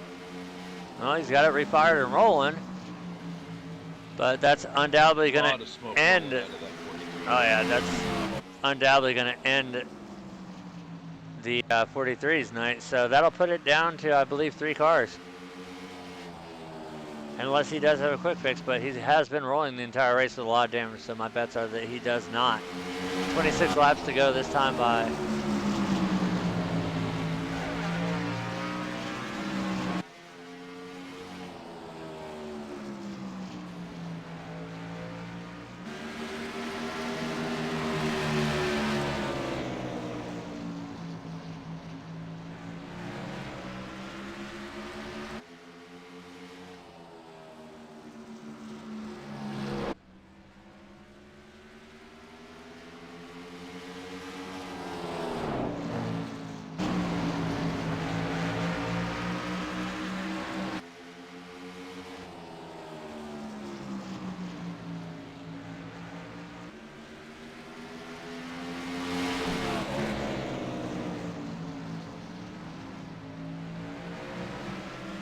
So you see, that looks like the 43 of Chad Payne did have a quick fix out, so he's back out on track. Look at that.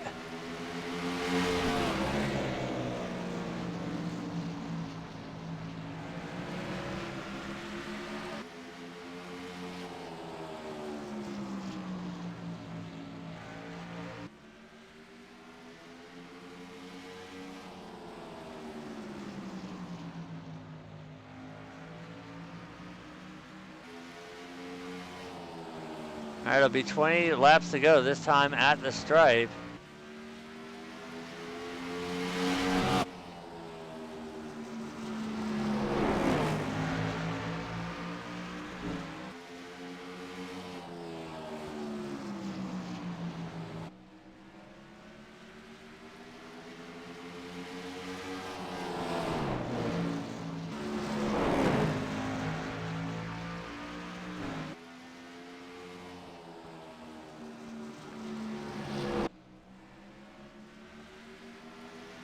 Right now we see the 71 of Keith Nelson. He's still trying to put the pressure on the 10 of Ken Richardson, but I don't think it's really working because the 10 does not seem to be bothered whatsoever by it. He's still running that same consistent line that he's run all night. He's undoubtedly led the most laps here, as if I was to go through laps led, it'd be a lot of people that have disconnected. We've got Jonathan Wall in the 26, or led 26 laps in the 2 car. The 17 of Gary Sexton has led 50 laps, but he is disconnected. The 24 of Joe Owen has led 16 laps, disconnected. And then Ken Richardson, as of right now, has led 218 laps. So there's all your lead changes and lap leads. He's the only car still running that has left any laps. Exactly. And right now, we're seeing the 71. He is trying everything he can do, as it'll be 13 laps to go at the stripe this time. if anything's going to happen, Keith has got to get it to materialize really quick. Yeah, he's going to go for the gusto here and try to make a move within 10 laps to go, because if not, the 10's just going to pull it right back and take it away from him again, I believe. Well, he's holding a consistent 0.2 of a second back, and then he shrinks it down to a 1 on the straightaways. So it seems like he's getting better. I don't know how the physics is working on this. He gets the runs coming out the corner, but then it's like he loses it. Like he's got one set of corners nailed down, but then the other set is where he loses them. So now it's stretched out to almost a 0.3. It's just now a 0.3 second lead. 10 laps to go here at Bristol, and this right here is going to be the battle for who is going to take home the checkered flag and get the least of the Bristol stomp.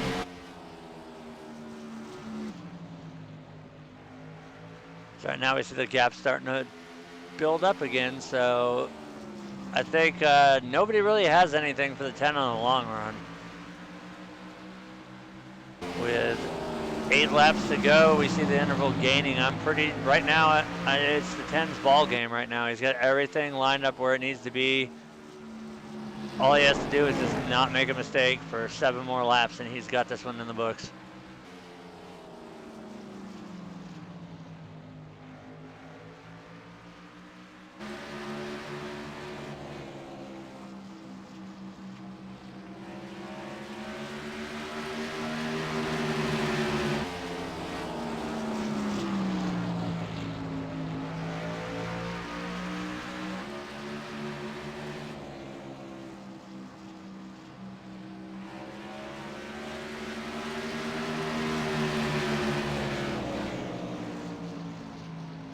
Well, let's see. We started with 14.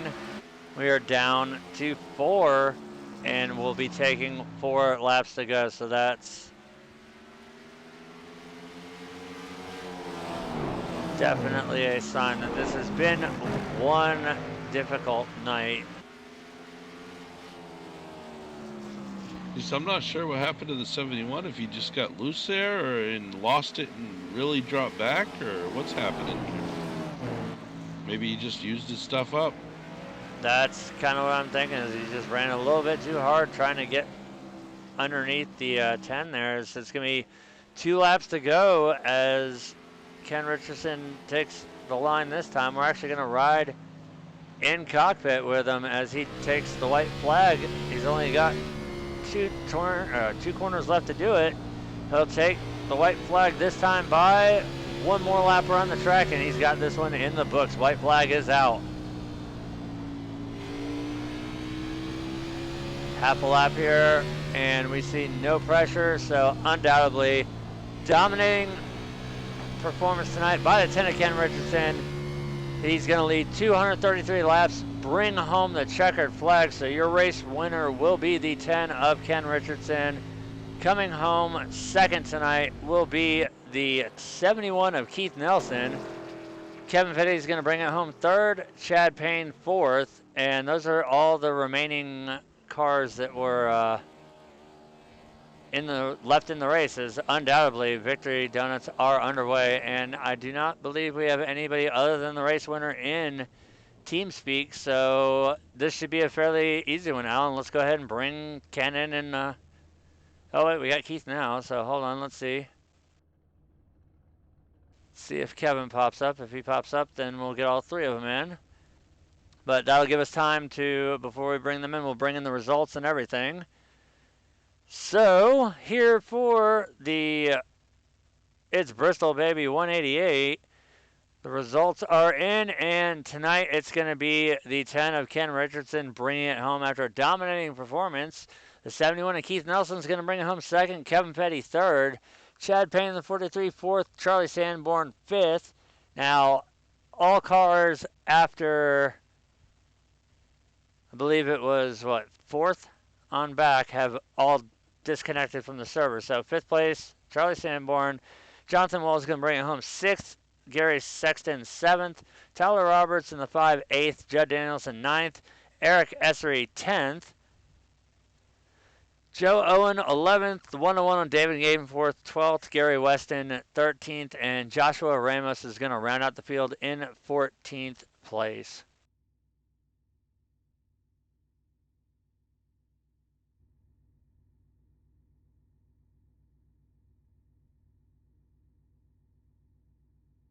We're going to bring in third place finisher Kevin Fetty.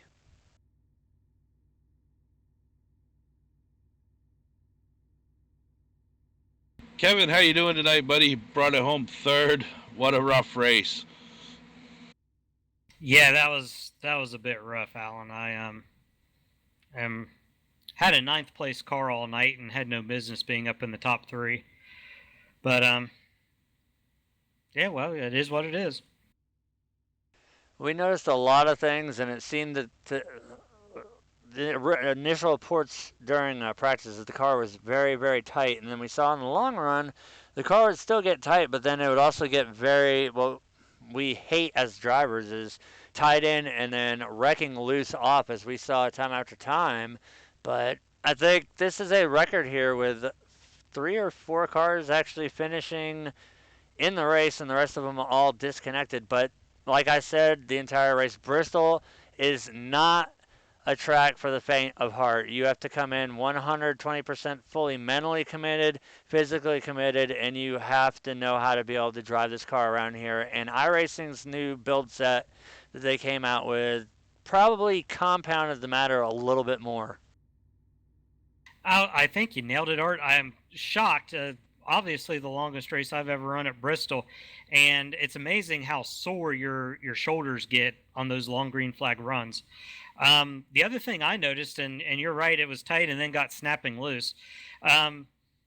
We also noticed during the race that you could bounce it off the outside wall in the turns, and it would actually help the car rotate and point it down the straightaways, which is a really bizarre thing. You'd think it'd eventually destroy the car, but one of the drivers, I think it was Jonathan Wall, mentioned that maybe that's why the Peak Series isn't running tonight at Bristol, but at another track, because it's really easy just to bounce the car off the outside wall in the turns, and it'll rotate for you instead of it plowing through the turns like it would by itself. Yep, that is actually an existing glitch that iRacing apparently still has not fixed, because I've seen it happen multiple times in official races. The key to it, though, is it has to be a 0x hit on the wall, and it's guaranteed that you will get an excellent exit off of the corner every time if you do it. That is, yeah, that's exactly what I noticed. Is you could go up there, and it's a little bit harder than a scrape, not as hard as pounding it in the wall, but it's a 0x and it just absolutely rotates the car perfectly. Well, we saw that work for the 2 for the longest time, and then finally it did him in. But once again, Bristol is right up there on par with Darlington as far as difficulty, and pretty much almost the same driving line. Is there's no grip on the bottom. You pretty much have to run middle to high, and a lot of times, as we saw, you're using the wall to rotate the car. But nonetheless, you got a top 9 car. You brought it in home third. That's going to be great for points. So even though we had a lot of drivers that didn't want to stick it out, or ones that just used their quick repair a little early on and then got in a little bit of trouble, it's going to happen here at short track racing. I mean, it's some of the hardest racing you can do. I'd put it up against plate racing any day. Plate race, you just hold your foot down and pray that nobody wrecks in front of you. Short tracks, you've really got to be one with the car, and we saw that definitely tonight with Ken as he put on an absolutely dominating show, leading 233 laps tonight. But once again, congratulations on the third place finish. Is there anybody that you'd like to thank? Yeah, I'd like to congratulate Ken and Keith for finishing first and second, and thank those two and Chad for sticking out the entire length of the race. I want to thank my brother. He did the paint scheme on the car. It is Davey Allison's 1988 rookie paint scheme, and it is flat out awesome. He does a great job. If anybody's looking for a 80s throwback paint scheme, look up Glenn Fetty on Trading Paints, and he's got some great ones out there. I've actually run that paint scheme before. That is the Battlestar Davey Allison paint scheme. It's one of my very favorites. I've run it on the truck. I've run it on the the B car, and I've also run it on the A car. So yeah, I should have put 2 and 2 together a long time ago, but there we go. Yeah, exactly. I think it's one of the prettiest paint schemes in all of NASCAR's history. So great looking car. That, and I believe Ernie Irvin also ran it too on the 20th anniversary for Texaco being the sponsor of the 28 car, and I believe it was at the what was it? The Winston Open, which is now known as the All Star Race. He ran that paint scheme there in tribute of Davey Allison, and I do believe that Dale Jarrett did it as well, and Jeff Burton when he ran the 28. But nonetheless, you brought it home third, and next week you guys move on to Richmond, which is going to probably prove to be another difficult track, seeing how that one's only slightly larger here, and it has a tri-oval in it. So hopefully you guys have a better turnout next week, and you get, most importantly, more cars to finish it. And all I know is I'll be probably popping in as a spectator to watch it because I want to see how you guys can take on a 3/4 mile track. Sounds good. We'll just see what happens next week. Appreciate you and Alan doing the broadcasting, and we'll talk to y'all later. It's our pleasure. We'll see you in a couple weeks. Thanks, guys. That was our third place finisher, Kevin Petty. Now we will bring in the 71 of Keith Nelson. All right, Keith, you put on one hell of a show tonight. We thought almost right there at the end, you almost had Ken there, and then it looks like you might have used up your tires trying to get past him, but nonetheless, you brought it home second tonight. We saw that, honestly, nobody really had anything for the 10 on the long run. He absolutely just would flat out pull away, and it seemed like what would be the hindrance to any driver being lap traffic, it actually benefited the 10 because once he would get around him and get that clean air again, he would just pull so much time on you guys. But how did it feel, and most importantly, how do you feel after 375 laps? You got to be sore. I know this is a hard track to race at, and it definitely takes a physical and mental toll. Yeah, thank you. I feel pretty good. Tire management was definitely the key tonight. I learned that on the first run, and picked up some chatter with Ken. Said he used his stuff up really fast, and I just paced myself, and it took a lot of discipline to not overdrive the corners to get that long run speed. It seemed that the wall was everybody's either nemesis or friend tonight, as we knew that the Tua Jonathan wall was actually using the wall to exploit the iRacing glitch that's still in effect. If you can go up there and give it a nice 0x, it'll straighten the car out for you and let it rotate a lot better through the corner, and you just get an amazing drive off. I had figured by now that iRacing would have put an end to that, but I don't think there's physically a way they could without altering the track. But it just seemed that tonight seemed to be a big compound of different variables that we had a low turnout to start with, the couple cautions early on, and then with the cars getting tight and then wrecking loose on the long runs, it definitely proved to be the downfall for a lot of drivers, but you stuck it out. You put on a great show tonight, and you brought it home second place. Is there anybody that you'd like to thank? I'd just like to thank the sponsors of the league. Definitely Kevin and Mike. They doing a great job trying to get the league to where it's at, and I think we got some quality racers, and I'm just having a lot of fun. All right. Well, once again, congratulations on second. Good luck next week at Richmond, and we'll see you in a couple weeks. Okay. Thanks, Art.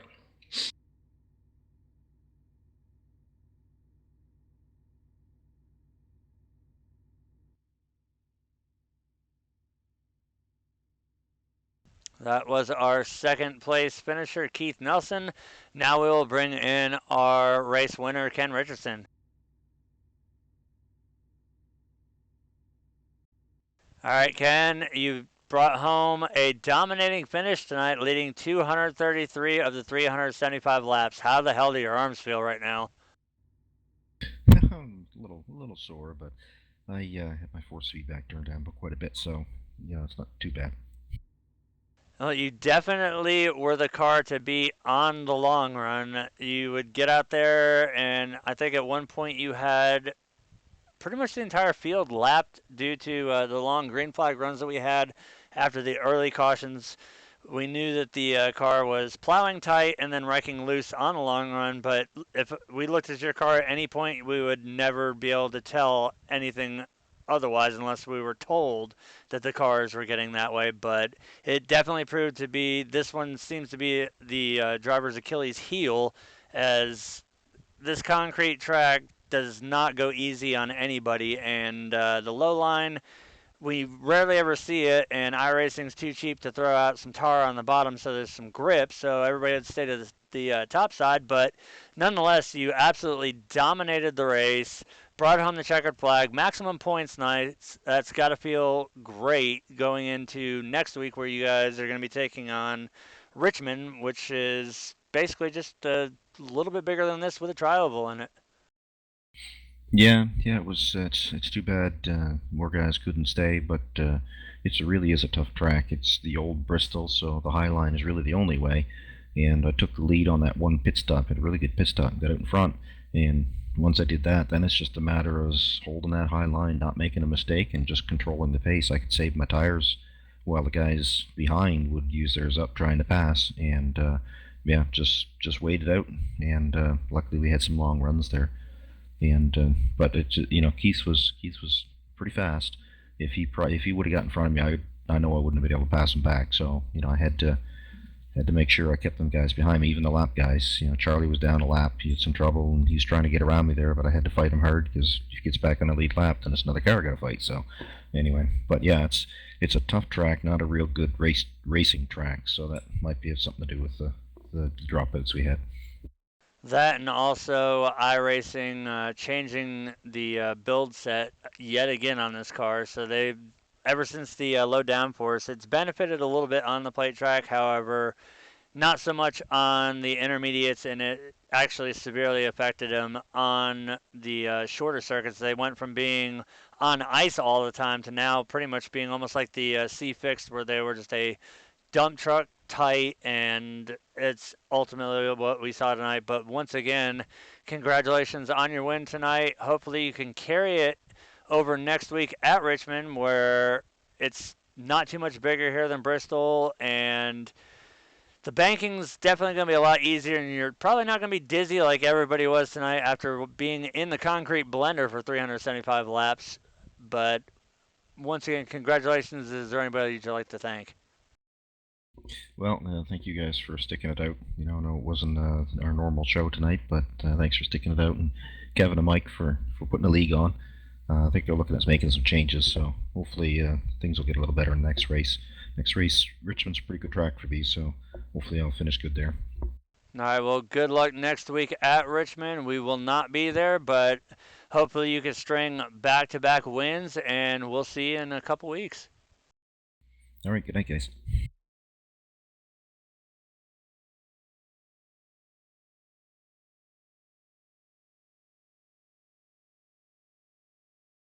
All right, that was our race winner, Ken Richardson. Alan, final words. We got 375 laps in the books. Dominating performance done. Glad to see that it's over, but still, all in all, it was a pretty good race there. Nobody really had anything for Ken, other than, like he said, it came down to pretty much getting out there once he got the lead, maintaining the race pace, and letting everybody use their stuff up. So, anything to add to that before we wrap this one up? It was a long race, a lot of unfortunate situations where drivers were just unfortunately getting tired or just couldn't handle the track, or who knows what exactly. But a lot of disconnects tonight. Unfortunate that happened that way, but we'll look forward to seeing these guys back in a couple of weeks.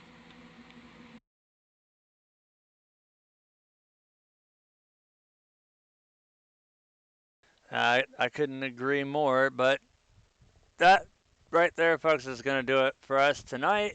Our racing schedule is very light this week. As you guys may have found out, last Friday was our last race with Cyber Racing Association, so no more Friday night broadcasts. We did pick up some dates on Saturday with Roaring Thunder, As you guys may have seen that one, they took on Rockingham and did an absolutely great job with the K&N cars. We have a couple extra dates added in now. We'll have we're off this coming week, but May 6th we will be at Charlotte. June 3rd we'll be at Michigan. June 17th Indianapolis. July 29th Darlington, and September 16th at Dover for Roaring Thunder Racing League, and that is subject to change. There may be more dates added in. As always, we're always on every Sunday night with Diehard Racing, and we are going to be going into an off week here with Mr. Shift as they go to Richmond, but we will pick up the action after that. So for everybody here at Mr. Shift Racing and Diehard, thank you guys for tuning in. Hope you guys enjoyed it, and we will see you next time.